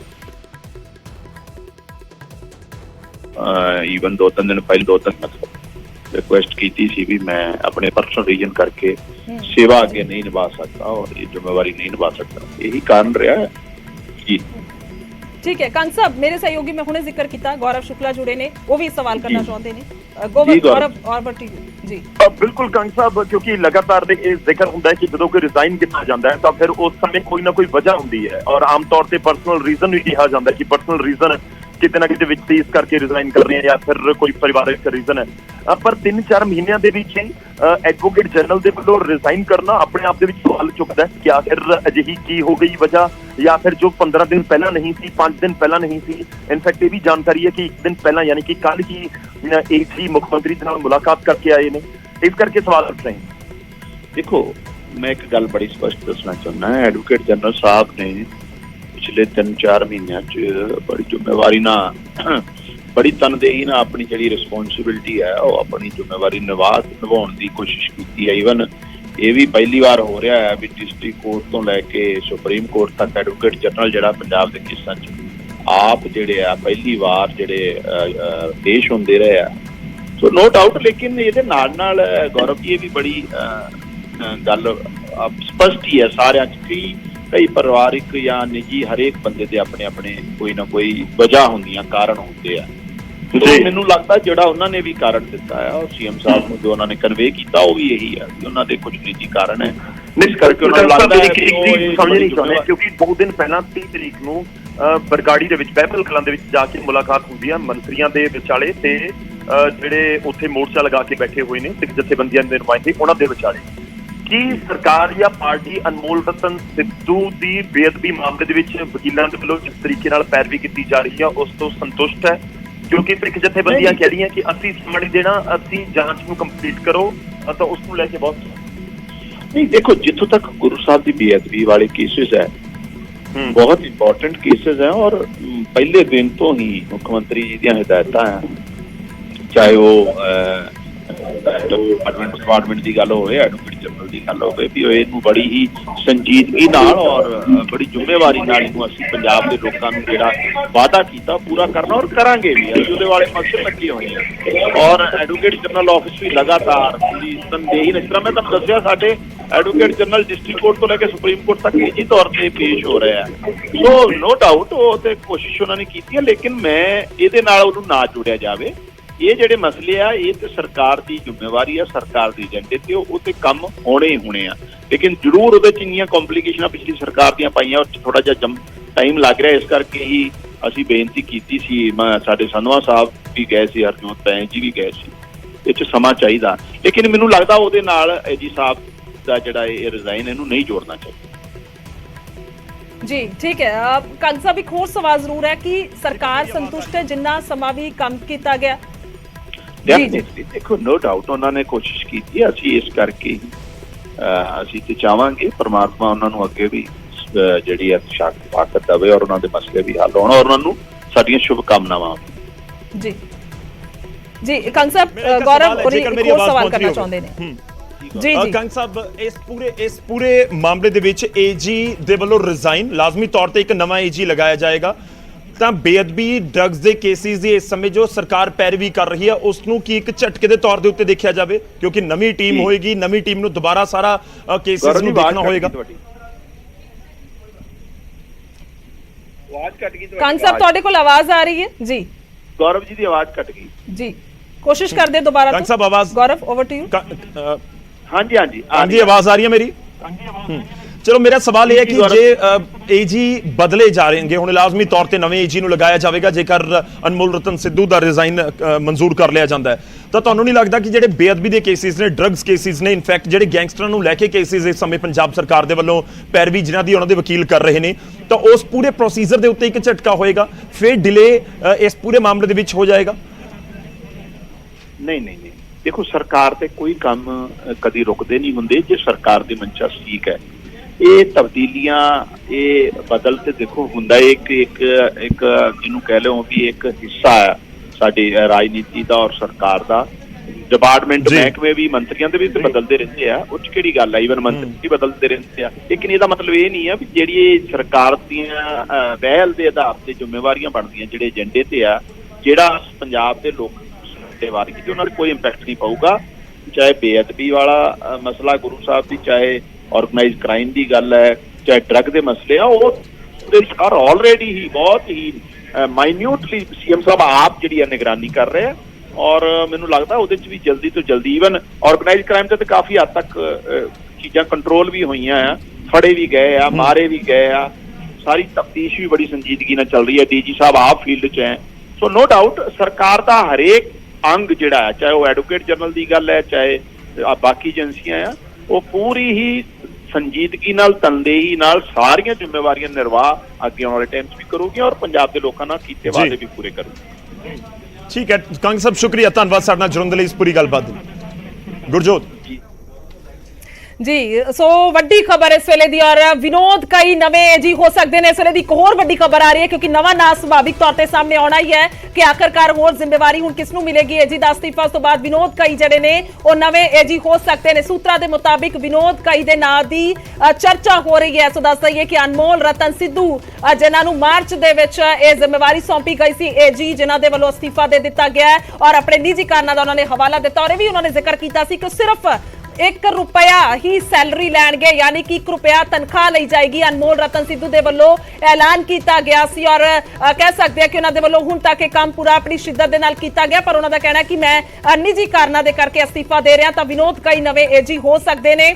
इस वेले दी बड़ी खबर आ रही है क्योंकि अनमोल रतन सिद्धू दे वल्लों दिता गया इस्तीफा एक झटका है पंजाब के लोगों लई खास तौर पर और उन्होंने लोगों के लिए भी क्योंकि कई अजिहे केस ने जिन्हां ते सब दी नज़रां टिकियां ने कि आखिरकार कदों तक सरकारी तौर पर ਇਸ ਨੂੰ ਮਸਲੇ ਦਾ ਹੱਲ ਕਰਾਇਆ ਜਾ ਸਕਦਾ ਹੈ, ਕਿਉਂਕਿ ਬੇਅਦਬੀ ਮਾਮਲੇ ਦੀ ਗੱਲ ਕਰੀਏ, ਨਸ਼ੇ ਦੇ ਮਾਮਲੇ ਦੀ ਗੱਲ ਕਰੀਏ, ਅਜਿਹੇ ਦੋ ਵੱਡੇ ਮੁੱਦੇ ਨੇ ਜਿਸ ਨੂੰ ਲੈ ਕੇ ਸਰਕਾਰਾਂ ਡਿੱਗੀਆਂ ਵੀ ਤੇ ਸਰਕਾਰਾਂ ਬਣੀਆਂ ਵੀ। ਇਹ ਅਜਿਹੇ ਦੋ ਵੱਡੇ ਮੁੱਦੇ ਨੇ, ਪਰ ਹੁਣ ਕਿਤੇ ਨਾ ਕਿਤੇ ਇਹ ਅਸਤੀਫਾ ਬਹੁਤ ਹੀ ਮਾਇਨੇ ਰੱਖਦਾ ਹੋਇਆ ਨਜ਼ਰ ਆ ਰਿਹਾ। ਔਰ ਉਸ ਤੋਂ ਬਾਅਦ ਹੁਣ ਨਵਾਂ ਏਜੀ ਕੌਣ ਹੋਏਗਾ, ਨਵੇਂ ਏਜੀ ਦਾ ਅਸਤੀਫਾ, ਨਵੇਂ ਏਜੀ ਜਿਹੜੇ ਨੇ ਉਸਦਾ ਨਾਂ ਕੌਣ ਹੋਏਗਾ, यानी कि विनोद कई जड़े ने दसे जा रहे हैं। और चिट्ठी भी लगातार असीं तुहानूं दिखा रहे हैं जो एक ही सत्र दे विच जिसनूं कंप्लीट कर दिता गया, या कह लईए कि अपने निजी कारण लिख के अस्तीफा दे दिता गया। सीधा चीफ मिनिस्टर नूं यह अस्तीफा सौंपिया गया। अनमोल रतन सिद्धू खुद साडे नाल फोन लाइन ते सीगे, उन्हां दे वल्लों कहना कि मेरे कोई निजी कारण ने, हालांकि सेहत उन्हां दा कहना कि अजिहा कुछ नहीं है, सेहत दा कोई कारण नहीं है, पर मेरे निजी कारणा करके मैं अस्तीफा दे रहा। जिन्ना भी काम कीता बहुत वधिया कीता, धन्नवाद भी कीता सब दा।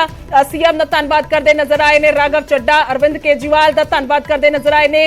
जिन्नी भी जिम्मेवारी मैनूं सौंपी गई सी, मैं तनदेही दे नाल निभाई है, काम कीता है, पर किते ना किते निजी कारणा करके मैं अस्तीफा दे रहा। इन्होंने ये कहा, हालांकि कुछ दबे शब्द असीं कह सकते हैं जुबान दे विच सीगे, पर किते ना किते फिर भी उन्होंने कहा कि निजी ही कारण ने, इस तो इलावा कुछ नहीं है। क्योंकि असीं पुछण दी कोशिश भी की है कि कोई तकरार होएगी, क्योंकि पंजाब दे लोग ये जानना चाहते हैं कि आखिरकार मार्च दे विच जो जिम्मेवारी सौंपी गई नवी सरकार बनती, उस तो बाद एकदम तो सुभाविक तौर पर एजी जिहड़े ने चेंज होने सन, ताकि अजिहे पेंडिंग केसिस सीगे तां लगातार चर्चावां सी कि बदले जा सकते हैं, तां जिम्मेवारी इन्हां नूं मिलदी है।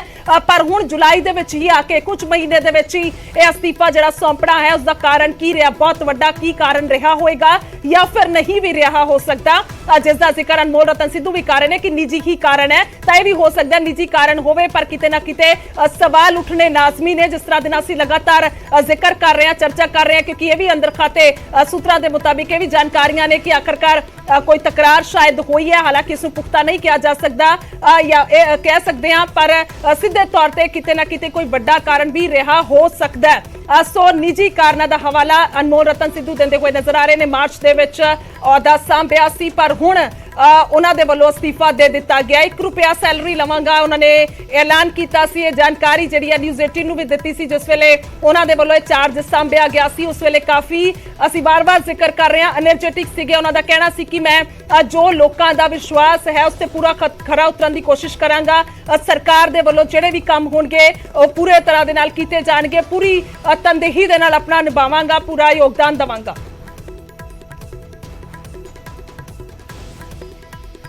सो ये बड़ी खबर है इस वेले दी, और कौन होणगे ये भी एजी नवे ये भी अहम है। पर इस विचकार सीधा चलदा उमेश शर्मा ने मेरे नाल। उमेश, ओवर टू यू, क्योंकि बहुत अहम फैसला इस सामने आया जी।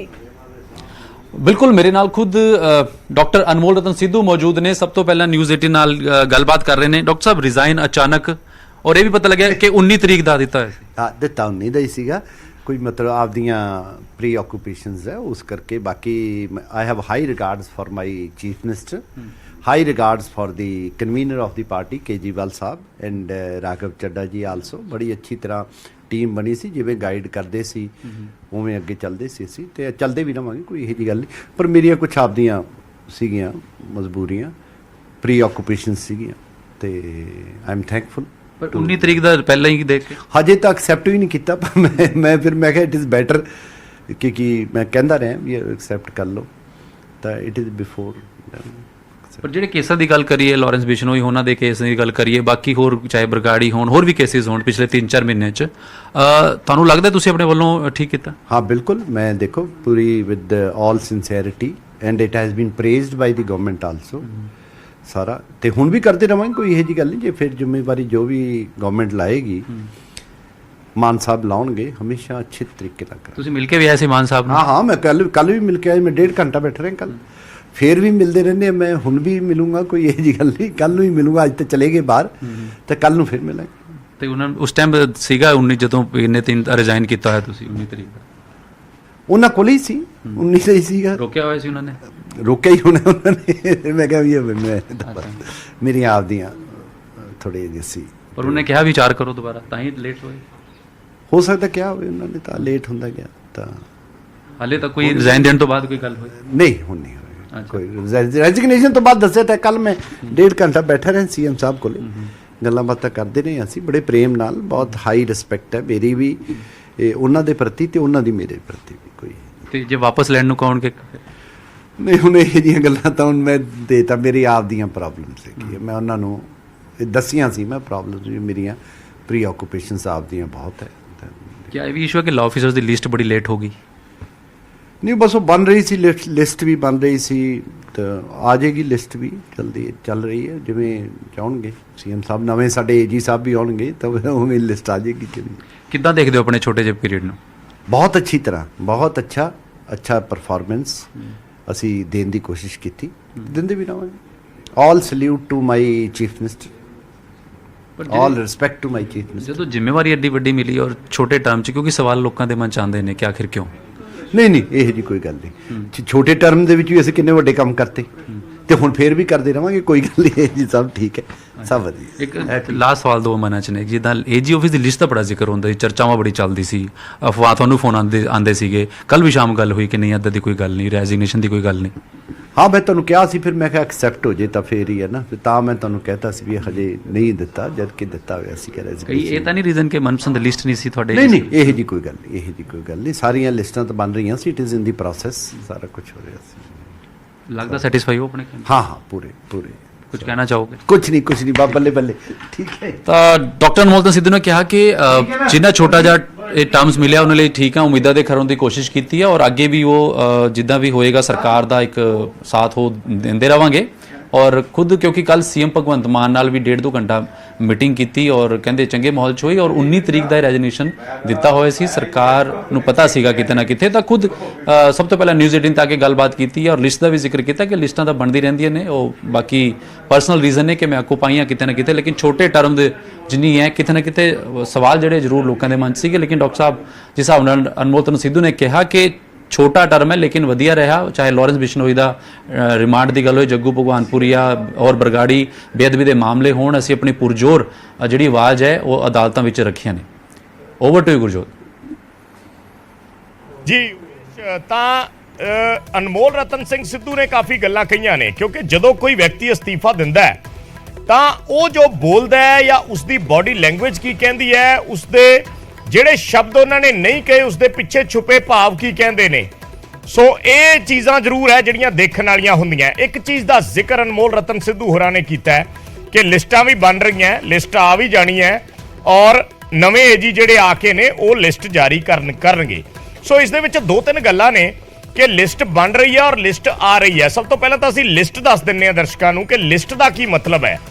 ਅਸਲ ਦੇ ਵਿੱਚ ਜਦੋਂ ਕੋਈ ਨਵਾਂ ਐਡਵੋਕੇਟ ਜਨਰਲ ਅਪਾਇੰਟ ਹੁੰਦਾ ਹੈ ਤਾਂ ਫਿਰ ਉਸ ਦੇ ਨਾਲ ਇੱਕ ਟੀਮ ਅਪਾਇੰਟ ਹੁੰਦੀ ਹੈ। ਜਦੋਂ ਨਵੀਂ ਸਰਕਾਰ ਬਣਦੀ ਹੈ, ਇਨਫੈਕਟ ਸੀਐਮ ਨਵਾਂ ਆਉਂਦਾ ਹੈ, ਤਾਂ ਉਦੋਂ ਫਿਰ ਇੱਕ ਨਵੀਂ ਅਪਾਇੰਟਮੈਂਟ ਹੁੰਦੀ ਹੈ ਐਡਵੋਕੇਟ ਜਨਰਲ ਆਫਿਸ ਦੇ ਵਿੱਚ, ਏਜੀ ਆਫਿਸ ਦੇ ਵਿੱਚ, ਔਰ ਐਡੀਸ਼ਨਲ ਐਡਵੋਕੇਟ ਜਨਰਲ ਲਾਏ ਜਾਂਦੇ ਆ। ਪਹਿਲਾਂ ਵੀ ਬਹੁਤ ਸਾਰੀਆਂ ਚਰਚਾਵਾਂ ਇਸ ਨੂੰ ਲੈ ਕੇ ਹੋਈਆਂ ਸੀ।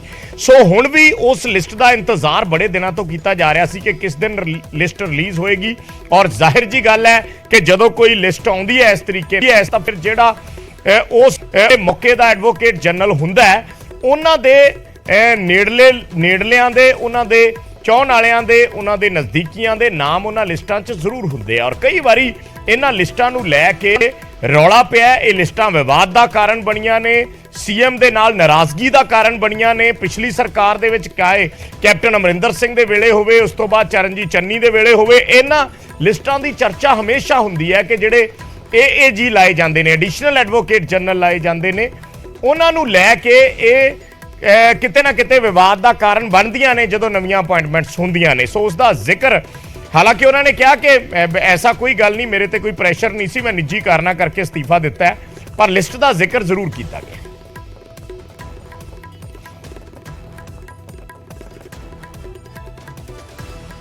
ਨਾਲ ਖੁਦ ਡਾਕਟਰ ਅਨਮੋਲ ਰਤਨ ਸਿੱਧੂ ਮੌਜੂਦ ਨੇ, ਸਭ ਤੋਂ ਪਹਿਲਾਂ ਨਿਊਜ਼ 18 ਨਾਲ ਗੱਲਬਾਤ ਕਰ ਰਹੇ ਨੇ। ਡਾਕਟਰ ਸਾਹਿਬ ਰਿਜ਼ਾਈਨ ਅਚਾਨਕ, ਔਰ ਇਹ ਵੀ ਪਤਾ ਲੱਗਿਆ ਕਿ 19 ਤਰੀਕ ਦਾ ਦਿੱਤਾ ਹੋਇਆ ਸੀ। ਹਾਂ ਦਿੱਤਾ 19 ਦਾ ਹੀ ਸੀਗਾ, ਕੋਈ ਮਤਲਬ ਆਪਦੀਆਂ ਪ੍ਰੀ ਆਕੂਪੇਸ਼ਨਸ ਹੈ ਉਸ ਕਰਕੇ। ਬਾਕੀ I have high regards for my chief minister, high regards for the convener of the party Kejriwal Sahib and Raghav Chadha ਜੀ ਆਲਸੋ। ਬੜੀ ਅੱਛੀ ਤਰ੍ਹਾਂ ਟੀਮ ਬਣੀ ਸੀ, ਜਿਵੇਂ ਗਾਈਡ ਕਰਦੇ ਸੀ ਉਵੇਂ ਅੱਗੇ ਚੱਲਦੇ ਸੀ ਅਸੀਂ, ਤੇ ਚੱਲਦੇ ਵੀ ਰਹਾਂਗੇ, ਕੋਈ ਇਹੋ ਜਿਹੀ ਗੱਲ ਨਹੀਂ। ਪਰ ਮੇਰੀਆਂ ਕੁਛ ਆਪਦੀਆਂ ਸੀਗੀਆਂ ਮਜਬੂਰੀਆਂ, ਪ੍ਰੀ ਆਕੂਪੇਸ਼ਨ ਸੀਗੀਆਂ, ਤੇ ਆਈ ਐਮ ਥੈਂਕਫੁਲ। ਪਰ 19 ਤਰੀਕ ਦਾ ਪਹਿਲਾਂ ਹੀ ਦੇਖ ਕੇ ਹਜੇ ਤਾਂ ਐਕਸੈਪਟ ਵੀ ਨਹੀਂ ਕੀਤਾ, ਪਰ ਮੈਂ ਕਿਹਾ ਇਟ ਇਜ਼ ਬੈਟਰ, ਕਿ ਮੈਂ ਕਹਿੰਦਾ ਰਿਹਾ ਵੀ ਐਕਸੈਪਟ ਕਰ ਲਓ, ਤਾਂ ਇਟ ਇਜ਼ ਬਿਫੋਰ।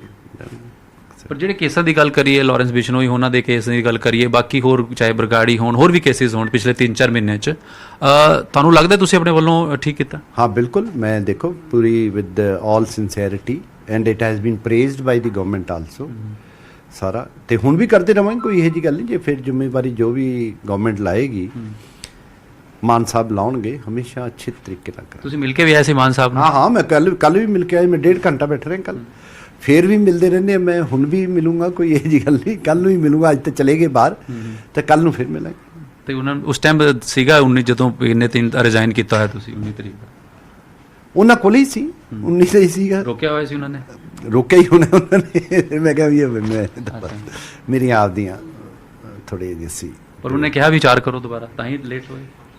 ਹੋ ਸਕਦਾ ਕਿਹਾ ਹੋਵੇ ਉਹਨਾਂ ਨੇ, ਤਾਂ ਲੇਟ ਹੁੰਦਾ ਗਿਆ। ਤਾਂ ਹਾਲੇ ਤੱਕ ਕੋਈ ਰਿਜ਼ਾਈਨ ਦੇਣ ਤੋਂ ਬਾਅਦ ਕੋਈ ਗੱਲ ਹੋਈ ਨਹੀਂ? ਹੁਣ ਨਹੀਂ ਹੋਈ ਕੋਈ ਰੈਜ਼ਿਗਨੇਸ਼ਨ ਤੋਂ ਬਾਅਦ। ਦੱਸਿਆ ਤਾਂ ਕੱਲ ਮੈਂ 1.5 ਘੰਟਾ ਬੈਠਾ ਰਿਹਾ ਸੀਐਮ ਸਾਹਿਬ ਕੋਲੇ, ਗੱਲਾਂ ਬਾਤਾਂ ਕਰਦੇ ਰਹੇ ਅਸੀਂ ਬੜੇ ਪ੍ਰੇਮ ਨਾਲ, ਬਹੁਤ ਹਾਈ ਰਿਸਪੈਕਟ ਹੈ ਮੇਰੀ ਵੀ ਉਹਨਾਂ ਦੇ ਪ੍ਰਤੀ ਤੇ ਉਹਨਾਂ ਦੀ ਮੇਰੇ ਪ੍ਰਤੀ ਵੀ। ਕੋਈ ਤੇ ਜੇ ਵਾਪਸ ਲੈਣ ਨੂੰ ਕਹੋਗੇ?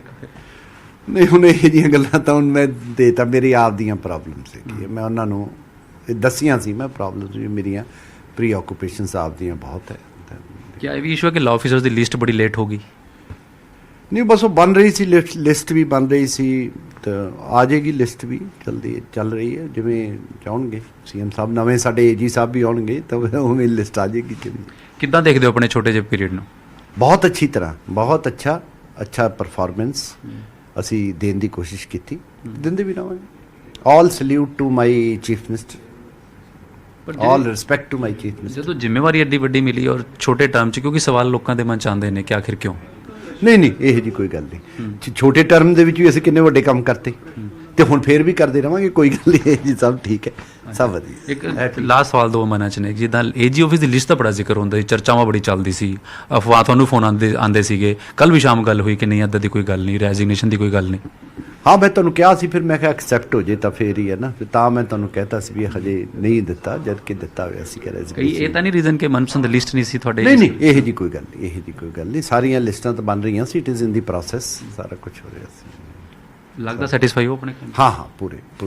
ਕੁਝ ਕਹਿਣਾ ਚਾਹੋਗੇ? ਕੁਝ ਨਹੀਂ ਬੱਲੇ ਠੀਕ ਹੈ। ਤਾਂ ਡਾਕਟਰ ਅਨਮੋਲ ਰਤਨ ਸਿੱਧੂ ਨੇ ਕਿਹਾ ਕਿ ਜਿੰਨਾ ਛੋਟਾ ਜਿਹਾ ਇਹ ਟਰਮਸ ਮਿਲਿਆ ਉਹਨਾਂ ਲਈ ਠੀਕ ਆ, ਉਮੀਦਾਂ ਦੇ ਖਰਨ ਦੀ ਕੋਸ਼ਿਸ਼ ਕੀਤੀ ਹੈ ਔਰ ਅੱਗੇ ਵੀ ਉਹ ਜਿੱਦਾਂ ਵੀ ਹੋਏਗਾ ਸਰਕਾਰ ਦਾ ਇੱਕ ਸਾਥ ਉਹ ਦਿੰਦੇ ਰਵਾਂਗੇ।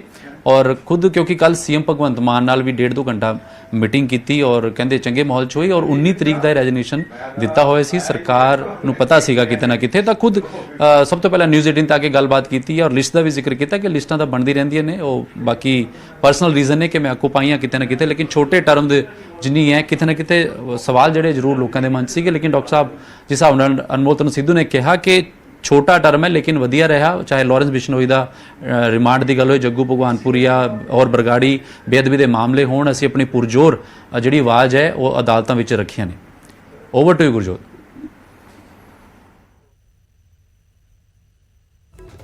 ਤਾਂ ਪੰਜਾਬ ਦੇ ਐਡਵੋਕੇਟ ਜਨਰਲ ਅਨਮੋਲ ਰਤਨ ਸਿੰਘ ਸਿੱਧੂ ਨੇ ਅਸਤੀਫਾ ਦੇ ਦਿੱਤਾ ਹੈ ਆਪਣੇ ਅਹੁਦੇ ਤੋਂ। ਨਵੀਂ ਸਰਕਾਰ ਗਠਨ ਦੇ ਵਿੱਚ ਆਉਂਦੇ ਹੀ ਕੁਝ ਮਹੀਨਿਆਂ ਦੇ ਵਿੱਚ ਹੀ ਇਹ ਇੱਕ ਵੱਡਾ ਅਸਤੀਫਾ ਹੈ, ਇੱਕ ਵੱਡੇ ਅਹੁਦੇ ਤੋਂ। ਐਡਵੋਕੇਟ ਜਨਰਲ ਦਾ ਅਹੁਦਾ ਸਰਕਾਰ ਦਾ ਇੱਕ ਮੇਨ ਕਾਨੂੰਨੀ ਅਹੁਦਾ, ਸਭ ਤੋਂ ਵੱਡਾ ਅਹੁਦਾ, ਜਿਸ ਨੇ ਸਾਰੇ ਸਰਕਾਰ ਦੇ ਕੇਸ ਦੇਖਣੇ ਹੁੰਦੇ ਆ, ਸਰਕਾਰ ਦੇ ਸਾਰੇ ਮਾਮਲਿਆਂ ਨੂੰ ਅੱਗੇ ਰਿਪਰੈਜ਼ੈਂਟ ਕਰਨਾ ਹੁੰਦਾ ਹੈ ਅਦਾਲਤਾਂ ਦੇ ਵਿੱਚ। ਪਿਛਲੇ ਦਿਨੀ ਦੇਖਿਆ ਵੀ ਗਿਆ ਹੋਣਾ ਜਦੋਂ ਲਾਰੈਂਸ ਬਿਸ਼ਨੋਈ ਨੂੰ ਟ੍ਰਾਂਜ਼ਿਟ ਰਿਮਾਂਡ ਤੇ ਲੈ ਕੇ ਆਉਣਾ ਸੀ ਤਾਂ ਉਸ ਵੇਲੇ ਅਨਮੋਲ ਰਤਨ ਸਿੰਘ ਸਿੱਧੂ ਖੁਦ ਦਿੱਲੀ ਗਏ ਔਰ ਖੁਦ ਅਪੀਅਰ ਹੋਏ ਕੋਰਟ ਦੇ ਵਿੱਚ, ਔਰ ਉਸ ਤੋਂ ਬਾਅਦ ਲਾਰੈਂਸ ਨੂੰ ਲੈ ਕੇ ਆਂਦਾ ਗਿਆ। ਖੁਦ ਉਹਨਾਂ ਨੇ ਮੀਡੀਆ 'ਚ ਵੀ ਇੰਟਰਵਿਊਜ਼ ਦਿੱਤੀਆਂ, ਖੁਦ ਕਿਹਾ ਕਿ ਮੇਰਾ ਆਉਣਾ ਜ਼ਰੂਰੀ ਸੀ ਕਿਉਂਕਿ ਵੱਡਾ ਮਾਮਲਾ ਸੀ, ਇਸ ਕਰਕੇ ਉਹਨਾਂ ਨੇ ਕਿਹਾ ਕਿ ਮੈਂ ਇਸ ਮਾਮਲੇ 'ਚ ਅਪੀਅਰ ਹੋਇਆ। ਸੋ ਇਸ ਤਰੀਕੇ ਨਾਲ ਜਿੰਨੇ ਵੱਡੇ ਮਾਮਲੇ ਹੁੰਦੇ ਨੇ, ਪਿਛਲੇ ਦਿਨੀ ਬਰਗਾੜੀ ਮੋਰਚੇ ਤੇ ਜਦੋਂ ਅਨਮੋਲ ਰਤਨ ਸਿੱਧੂ ਗਏ ਸੀ ਔਰ ਉਹਨਾਂ ਵੱਲੋਂ ਹੁਣ ਤੱਕ ਜੋ ਬਰਗਾੜੀ ਮਾਮਲੇ ਦੇ ਵਿੱਚ ਪ੍ਰੋਗਰੈਸ ਹੋਈ ਹੈ ਉਸ ਦੀ ਰਿਪੋਰਟ ਵੀ ਜਿਹੜੇ ਉੱਥੇ ਧਰਨੇ ਤੇ ਬੈਠੇ ਸੀ ਸੰਬੰਧਿਤ ਵਿਅਕਤੀ ਉਹਨਾਂ ਨੂੰ ਦਿੱਤੀ ਗਈ ਸੀ।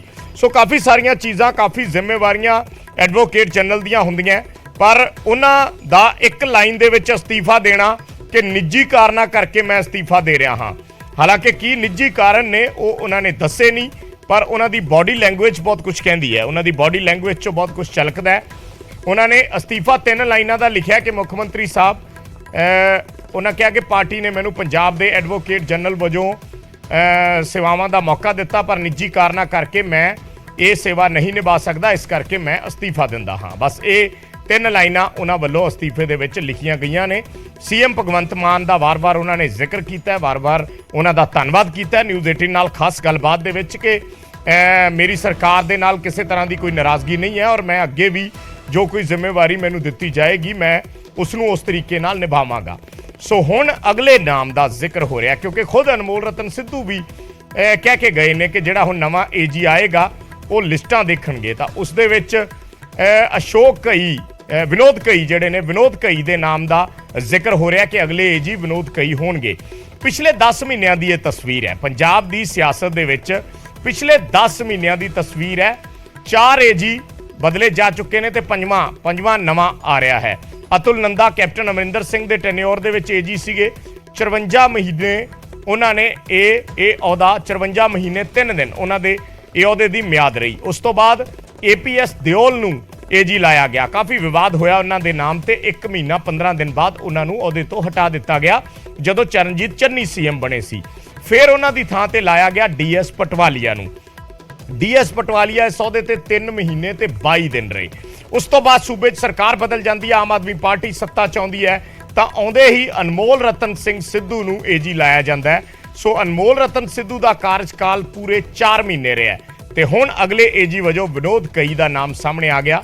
ਕਿਸੇ ਵੇਲੇ ਵੀ ਉਹਨਾਂ ਦੇ ਨਾਮ ਦਾ ਰਸਮੀ ਐਲਾਨ ਜਿਹੜਾ ਹੈ ਉਹ ਕੀਤਾ ਜਾ ਸਕਦਾ ਹੈ। ਵਿਨੋਦ ਘਈ ਦਾ ਨਾਮ ਲਗਭਗ ਤੈਅ ਹੈ ਐਡਵੋਕੇਟ ਜਨਰਲ ਦੇ ਨਵੇਂ ਐਡਵੋਕੇਟ ਜਨਰਲ ਦੇ ਅਹੁਦੇ ਦੇ ਲਈ। ਸੋ 5 ਏਜੀ ਪਿਛਲੇ 10 ਮਹੀਨਿਆਂ ਦੇ ਵਿੱਚ ਬਦਲੇ ਜਾ ਚੁੱਕੇ ਨੇ ਕੈਪਟਨ ਅਮਰਿੰਦਰ ਸਿੰਘ ਦੇ ਟੈਨਿਓਰ ਤੋਂ ਲੈ ਕੇ ਹੁਣ ਜਿਹੜੇ ਆਮ ਆਦਮੀ ਪਾਰਟੀ ਦੇ ਟੈਨਿਓਰ ਤੱਕ।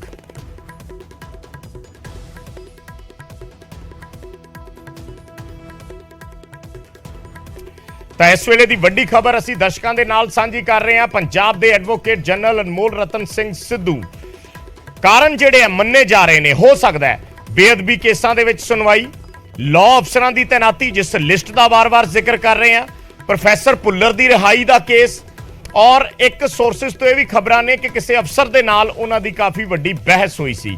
ਇਹ ਵੀ ਪਿਛਲੇ ਦਿਨਾਂ ਦੇ ਵਿੱਚ ਖਬਰਾਂ ਆਈਆਂ ਸੀ। ਪਰ ਇਸ 'ਚ ਜਿਹੜਾ ਸਭ ਤੋਂ ਅਹਿਮ ਪੁਆਇੰਟ ਲੱਗਦਾ ਹੈ ਦੂਜੇ ਨੰਬਰ ਵਾਲਾ, ਲਾਅ ਅਫਸਰਾਂ ਦੀ ਤੈਨਾਤੀ ਦਾ ਜਿਹੜਾ ਪੁਆਇੰਟ ਹੈ ਉਹ ਕਾਫੀ ਵੱਡੇ ਪੱਧਰ ਤੇ ਉਸ ਦੀ ਚਰਚਾ ਹੋ ਰਹੀ ਹੈ ਜਿਹੜੀ ਵਕੀਲ ਭਾਈਚਾਰੇ ਦੇ ਵਿੱਚ ਕਿ ਲਿਸਟਾਂ ਜਿਹੜੀਆਂ ਨੇ, ਕਿਉਂਕਿ ਇਹ ਲਿਸਟਾਂ ਜਦੋਂ ਵੀ ਨਵਾਂ ਏਜੀ ਜਿਹੜਾ ਆਉਂਦਾ ਉਸ ਦੀ ਲਿਸਟ ਆਪਣੇ ਮੁਤਾਬਕ ਬਣਾਉਣੀ ਹੁੰਦੀ ਹੈ।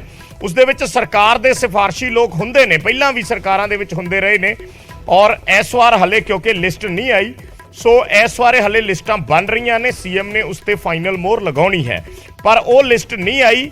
ਅਨਮੋਲ ਰਤਨ ਸਿੱਧੂ ਨੂੰ ਜਦੋਂ ਪੁੱਛਿਆ ਗਿਆ ਤਾਂ ਉਹਨਾਂ ਨੇ ਕਿਹਾ ਕਿ ਹਾਂ ਲਿਸਟਾਂ ਬਣ ਰਹੀਆਂ ਨੇ, ਲਿਸਟਾਂ ਆ ਜਾਣਗੀਆਂ ਔਰ ਨਵੇਂ ਏਜੀ ਜਿਹੜੇ ਆ ਕੇ ਨੇ ਉਹ ਲਿਸਟ ਰਿਲੀਜ਼ ਕਰਨਗੇ। ਸੋ ਇਹ ਗੱਲ ਕੀਤੀ ਹੈ ਅਨਮੋਲ ਰਤਨ ਸਿੰਘ ਸਿੱਧੂ ਨੇ। ਸੋ ਅਸੀਂ ਕਾਰਨਾਂ ਦਾ ਜ਼ਿਕਰ ਕਰ ਰਹੇ ਹਾਂ। ਲਿਸਟ ਜਿਹੜੀ ਹੈ ਐਡੀਸ਼ਨਲ ਐਡਵੋਕੇਟ ਜਨਰਲ ਦੀ ਹੁੰਦੀ ਹੈ, AAG ਜਿਹੜੇ ਅਪਾਇੰਟ ਕਰਨੇ ਹੁੰਦੇ ਆ ਉਹਨਾਂ ਦੀ ਲਿਸਟ ਹੁੰਦੀ ਹੈ ਔਰ ਪਿਛਲੀਆਂ ਸਰਕਾਰਾਂ ਦੇ ਵਿੱਚ ਵੀ ਪਹਿਲਾਂ ਜਿਹੜੇ ਏਜੀ ਰਹੇ ਨੇ ਉਸ ਮੌਕੇ ਤੇ ਵੀ ਲਿਸਟਾਂ ਨੂੰ ਲੈ ਕੇ ਕਾਫੀ ਜਿਹੜਾ ਆਪਸ ਦੇ ਵਿੱਚ ਵਿਵਾਦ ਦਾ ਕਾਰਨ ਬਣਦੇ ਰਹੇ ਨੇ ਇਹ ਜਿਹੜੀਆਂ ਸੂਚੀਆਂ ਨੇ। ਸੋ 4 ਚੀਜ਼ਾਂ ਦਾ ਅਸੀਂ ਜ਼ਿਕਰ ਕਰ ਰਹੇ ਹਾਂ ਇਸ ਵੇਲੇ ਅਨਮੋਲ ਰਤਨ ਸਿੱਧੂ ਦੇ ਅਸਤੀਫੇ ਨੂੰ ਲੈ ਕੇ। 4 ਕਾਰਨ ਹੋ ਸਕਦੇ ਨੇ। ਪਹਿਲਾ, ਬੇਅਦਬੀ ਕੇਸ 'ਚ ਸੁਣਵਾਈ ਹੈ। ਹੋ ਸਕਦਾ ਹੈ ਇਸ ਕੇਸ ਦੇ ਵਿੱਚ ਸੁਣਵਾਈ ਜਿਸ ਤਰੀਕੇ ਨਾਲ ਸਰਕਾਰ ਦੇ ਦਾਅਵੇ ਨੇ ਕਿ ਅਸੀਂ ਮਹੀਨੇ 'ਚ ਜਾਂ 2 ਮਹੀਨਿਆਂ 'ਚ ਜਾਂ 3 ਮਹੀਨਿਆਂ 'ਚ, ਕਿਉਂਕਿ ਕਾਨੂੰਨੀ ਪ੍ਰਕਿਰਿਆਵਾਂ ਦੇ ਤਹਿਤ ਸਭ ਕੁਝ ਹੁੰਦਾ ਹੈ ਔਰ ਉਹਨਾਂ ਨੂੰ ਇੱਕ ਜ਼ੁਬਾਨੀ ਵਾਅਦੇ ਦੇ ਤਹਿਤ ਪੂਰਾ ਕਰਨਾ ਕਈ ਵਾਰ ਸੰਭਵ ਨਹੀਂ ਹੁੰਦਾ ਔਰ ਇਸ ਕਰਕੇ ਪ੍ਰੈਸ਼ਰ ਜਿਹੜਾ ਉਹ ਐਡਵੋਕੇਟ ਜਨਰਲ ਤੇ ਆ ਜਾਂਦਾ ਹੈ ਤੇ ਉੱਥੇ ਜਾ ਕੇ ਫਿਰ ਸਰਕਾਰ ਦੇ ਨਾਲ ਕਿਤੇ ਉਹਨਾਂ ਦਾ ਢਾਂਚਾ ਵਿਗੜ ਵੀ ਸਕਦਾ ਹੈ। ਇੱਕ ਕਾਰਨ ਹੋ ਸਕਦਾ ਹੈ ਬੇਅਦਬੀ ਦੇ ਮਾਮਲੇ। ਦੂਜਾ ਹੈ ਲਾਅ ਅਫਸਰਾਂ ਦੀ ਤੈਨਾਤੀ, ਜਿਸ ਲਿਸਟ ਦਾ ਅਸੀਂ ਵਾਰ-ਵਾਰ ਜ਼ਿਕਰ ਕਰ ਰਹੇ ਹਾਂ ਕਿ ਲਾਅ ਅਫਸਰਾਂ ਦੀ ਸੂਚੀ ਜਿਹੜੀ ਹੈ, ਕਿਉਂਕਿ ਜਿਹੜੇ ਐਡਵੋਕੇਟ ਜਨਰਲ ਹੁੰਦੇ ਨੇ ਉਹਨਾਂ ਨੇ ਆਪਣੇ ਜਿਹੜੇ ਨਜ਼ਦੀਕੀ ਲੋਕ ਹੁੰਦੇ ਨੇ ਜਾਂ ਉਹਨਾਂ ਦੀ ਜਿਹੜੀ ਟੀਮ ਹੁੰਦੀ ਹੈ ਉਹਨਾਂ ਨੂੰ ਇਸ ਲਿਸਟ ਦੇ ਵਿੱਚ ਰੱਖਣਾ ਹੁੰਦਾ ਹੈ ਜਾਂ ਹੋਰ ਕਈ ਵਾਰ ਜਿਹੜੇ ਕੰਪੀਟੀਟਿਵ ਲੋਕ ਹੁੰਦੇ ਨੇ, ਕੰਪੀਟੈਂਟ ਲੋਕ ਹੁੰਦੇ ਨੇ ਉਹਨਾਂ ਨੂੰ ਵੀ ਰੱਖਣਾ ਹੁੰਦਾ। ਸੋ ਇਸ ਤਰੀਕੇ ਨਾਲ ਕਈ ਵਾਰੀ ਉੱਥੇ ਸਰਕਾਰ ਦੇ ਨਾਲ ਸਹਿਮਤੀ ਨਹੀਂ ਬਣਦੀ। ਇਹ ਵੀ ਇੱਕ ਵਜ੍ਹਾ ਹੋ ਸਕਦੀ ਹੈ ਕਿ ਐਡਵੋਕੇਟ ਜਨਰਲ ਨੇ ਪਾਸਾ ਵੱਟ ਲਿਆ। 5 ਚਿਹਰੇ ਅਸੀਂ ਦਿਖਾ ਰਹੇ ਹਾਂ। ਅਤੁਲ ਨੰਦਾ 54 ਮਹੀਨੇ 3 ਦਿਨ ਉਹਨਾਂ ਦਾ ਕਾਰਜਕਾਲ ਰਿਹਾ। ਦੂਸਰੇ APS ਦਿਓਲ ਚਰਨਜੀਤ ਚੰਨੀ ਦੇ ਬਣਦੇ ਹੀ ਉਹਨਾਂ ਨੂੰ ਅਪਾਇੰਟ ਕੀਤਾ ਗਿਆ। ਇਹਨਾਂ ਦੀ ਨਿਯੁਕਤੀ ਵੀ ਵਿਵਾਦ ਦਾ ਕਾਰਨ ਬਣੀ। ਸੋ ਇਹਨਾਂ ਨੂੰ 1 ਮਹੀਨਾ ਤੇ 15 ਦਿਨ ਬਾਅਦ ਬਦਲ ਦਿੱਤਾ ਗਿਆ। ਉਸ ਤੋਂ ਬਾਅਦ ਨਵੇਂ ਏਜੀ ਆਉਂਦੇ ਨੇ ਡੀਐਸ ਪਟਵਾਲੀਆ, ਜਿਨ੍ਹਾਂ ਦੀ ਸਿਫਾਰਿਸ਼ ਨਵਜੋਤ ਸਿੰਘ ਸਿੱਧੂ ਨੇ ਸਭ ਤੋਂ ਪਹਿਲਾਂ ਕੀਤੀ ਸੀ ਸੀਐਮ ਬਦਲਣ ਵੇਲੇ। ਇਹਨਾਂ ਦਾ ਕਾਰਜਕਾਲ ਰਹਿੰਦਾ 3 ਮਹੀਨੇ ਤੇ 22 ਦਿਨ। ਉਸ ਤੋਂ ਬਾਅਦ ਅਨਮੋਲ ਰਤਨ ਸਿੱਧੂ ਆਉਂਦੇ ਨੇ, ਪੂਰੇ 4 ਮਹੀਨੇ ਪੂਰੇ ਕਰਦੇ ਨੇ ਤੇ ਅੱਜ ਉਹਨਾਂ ਨੇ ਵੀ ਅਸਤੀਫਾ ਦੇ ਦਿੱਤਾ ਹੈ। ਵਰਿੰਦਰ ਢਿੱਲੋਂ ਸਾਡੇ ਨਾਲ ਜੁੜੇ ਨੇ, ਕਾਂਗਰਸ ਪਾਰਟੀ ਦੇ ਯੂਥ ਆਗੂ। ਢਿੱਲੋਂ ਸਾਹਿਬ, ਕਿਸ ਤਰੀਕੇ ਨਾਲ ਦੇਖਦੇ ਹੋ? ਕਿਆਸ ਰਾਈਆਂ ਨੇ ਸਪਸ਼ਟ ਤੌਰ ਤੇ ਕੁਝ ਨਹੀਂ ਕਿਹਾ। ਇਹ ਜੀ ਅਨਮੋਲ ਰਤਨ ਸਿੱਧੂ ਕਹਿ ਰਹੇ ਨੇ ਕਿ ਨਿੱਜੀ ਕਾਰਨਾਂ ਕਰਕੇ ਮੈਂ ਉਹਦਾ ਛੱਡਿਆ। ਦੇਖੋ, ਜੋ ਮਰਜ਼ੀ ਇਹ ਕਹਿ ਲੈਣ, ਇਹ ਇਹਨਾਂ ਦੀ ਅਨਸਟੇਬਲ ਸਰਕਾਰ ਆ, ਫਿਰ ਸਰਕਾਰ ਨਹੀਂ ਆ। ਔਰ ਜਿਹੜਾ ਅਫਸਰ ਕੋਈ ਇਹਨਾਂ ਦੀ ਲਾਈਨ ਨਹੀਂ ਟੋ ਕਰਦਾ ਦਿੱਲੀ ਵਾਲੀ ਜੀ, ਜਿਹੜਾ ਉੱਥੋਂ ਦੇ ਬੰਦਿਆਂ ਦੀ ਨਹੀਂ ਮੰਨਦਾ, ਉਹਨੂੰ ਇਹ ਡਰਾਉਂਦੇ ਆ, ਉਹਨਾਂ ਨੂੰ ਇਹ ਧਮਕਾਉਂਦੇ ਆ। ਔਰ ਜਦੋਂ ਨਹੀਂ ਮੰਨਦੇ ਤੇ ਫਿਰ ਅਸਤੀਫੇ ਦੇਣੇ ਪੈਂਦੇ ਆ ਜਾਂ ਉਹਨਾਂ ਨੂੰ ਬਦਲ ਦਿੱਤਾ ਜਾਂਦਾ। ਡੀਜੀ ਪੰਜਾਬ ਪੁਲਿਸ ਬਦਲੇ ਗਏ, ਚੀਫ ਸੈਕਟਰੀ ਬਦਲੇ ਗਏ ਔਰ ਹੁਣ ਏਜੀ ਵੀ ਬਦਲੇ ਗਏ। ਇਹ ਤਿੰਨੋਂ ਟੌਪ ਮੋਸਟ ਪੋਜੀਸ਼ਨਾਂ ਵਾ ਔਰ ਇਹ ਏਜੀ ਇਹਨਾਂ ਵੱਲੋਂ ਅਪਾਇੰਟ ਹੋਏ ਸੀ। ਉਦੋਂ ਇਹਨਾਂ ਨੂੰ ਸੋਚਣਾ ਚਾਹੀਦਾ ਸੀਗਾ, ਉਦੋਂ ਇਹਨਾਂ ਵੱਲੋਂ ਫੈਸਲਾ ਲਿੱਤਾ ਗਿਆ ਸੀਗਾ ਨਵੇਂ ਏਜੀ ਲਾਉਣ ਦਾ। ਔਰ ਅੱਜ 4 ਮਹੀਨਿਆਂ ਦੇ ਅੰਦਰ ਅੰਦਰ ਹੀ ਇਹਨਾਂ ਨੇ ਦੁਬਾਰਾ ਏਜੀ ਬਦਲਤਾ ਵਾ। ਤੁਸੀਂ ਢਿੱਲੋਂ ਸਾਹਿਬ ਕਿਹੜੀ ਗੱਲ ਦਾ ਜ਼ਿਕਰ ਕਰ ਰਹੇ ਹੋ ਕਿ ਕਿਹੜੀਆਂ ਗੱਲਾਂ ਨਹੀਂ ਮੰਨੀਆਂ ਜਾਂਦੀਆਂ? ਕੋਈ ਤੁਹਾਡੇ ਕੋਲ ਇਨਫੋਰਮੇਸ਼ਨ ਹੈ? ਤੁਸੀਂ ਵੇਖੋ, ਜਿਹੜੀ ਚੀਫ ਸੈਕਟਰੀ ਵਾਲੀ ਗੱਲ ਆਈ ਹਾਲੇ ਕੀ ਬਾਹਰ ਨਹੀਂ ਆਈ। ਚੀਫ ਸੈਕਟਰੀ ਦੇ ਉੱਤੇ ਵੀ ਬੜਾ ਪ੍ਰੈਸ਼ਰ ਸੀਗਾ ਚੀਫ ਸੈਕਟਰੀ ਬਦਲਣ ਦਾ, ਅੱਜ ਤੱਕ ਨਹੀਂ ਪਤਾ ਚੱਲਿਆ ਵੀ ਕਿਉਂ ਬਦਲਿਆ ਗਿਆ। ਡੀਜੀ ਪੰਜਾਬ ਪੁਲਿਸ ਨੂੰ ਛੁੱਟੀ ਤੇ ਭੇਜ ਦਿੱਤਾ ਗਿਆ, ਇੰਟਰਮ ਡੀਜੀਪੀ ਲਾਇਆ ਗਿਆ। ਉਹਦੇ ਬਾਰੇ ਵੀ ਇਹੀ ਗੱਲਾਂ ਸਾਹਮਣੇ ਆ ਰਹੀਆਂ ਸੀ। ਗੱਲਾਂ ਇਹ ਆ ਵੀ ਇਹ ਗਲਤ ਕੰਮ ਕਰਾਉਂਦੇ ਅਫਸਰਾਂ ਤੋਂ।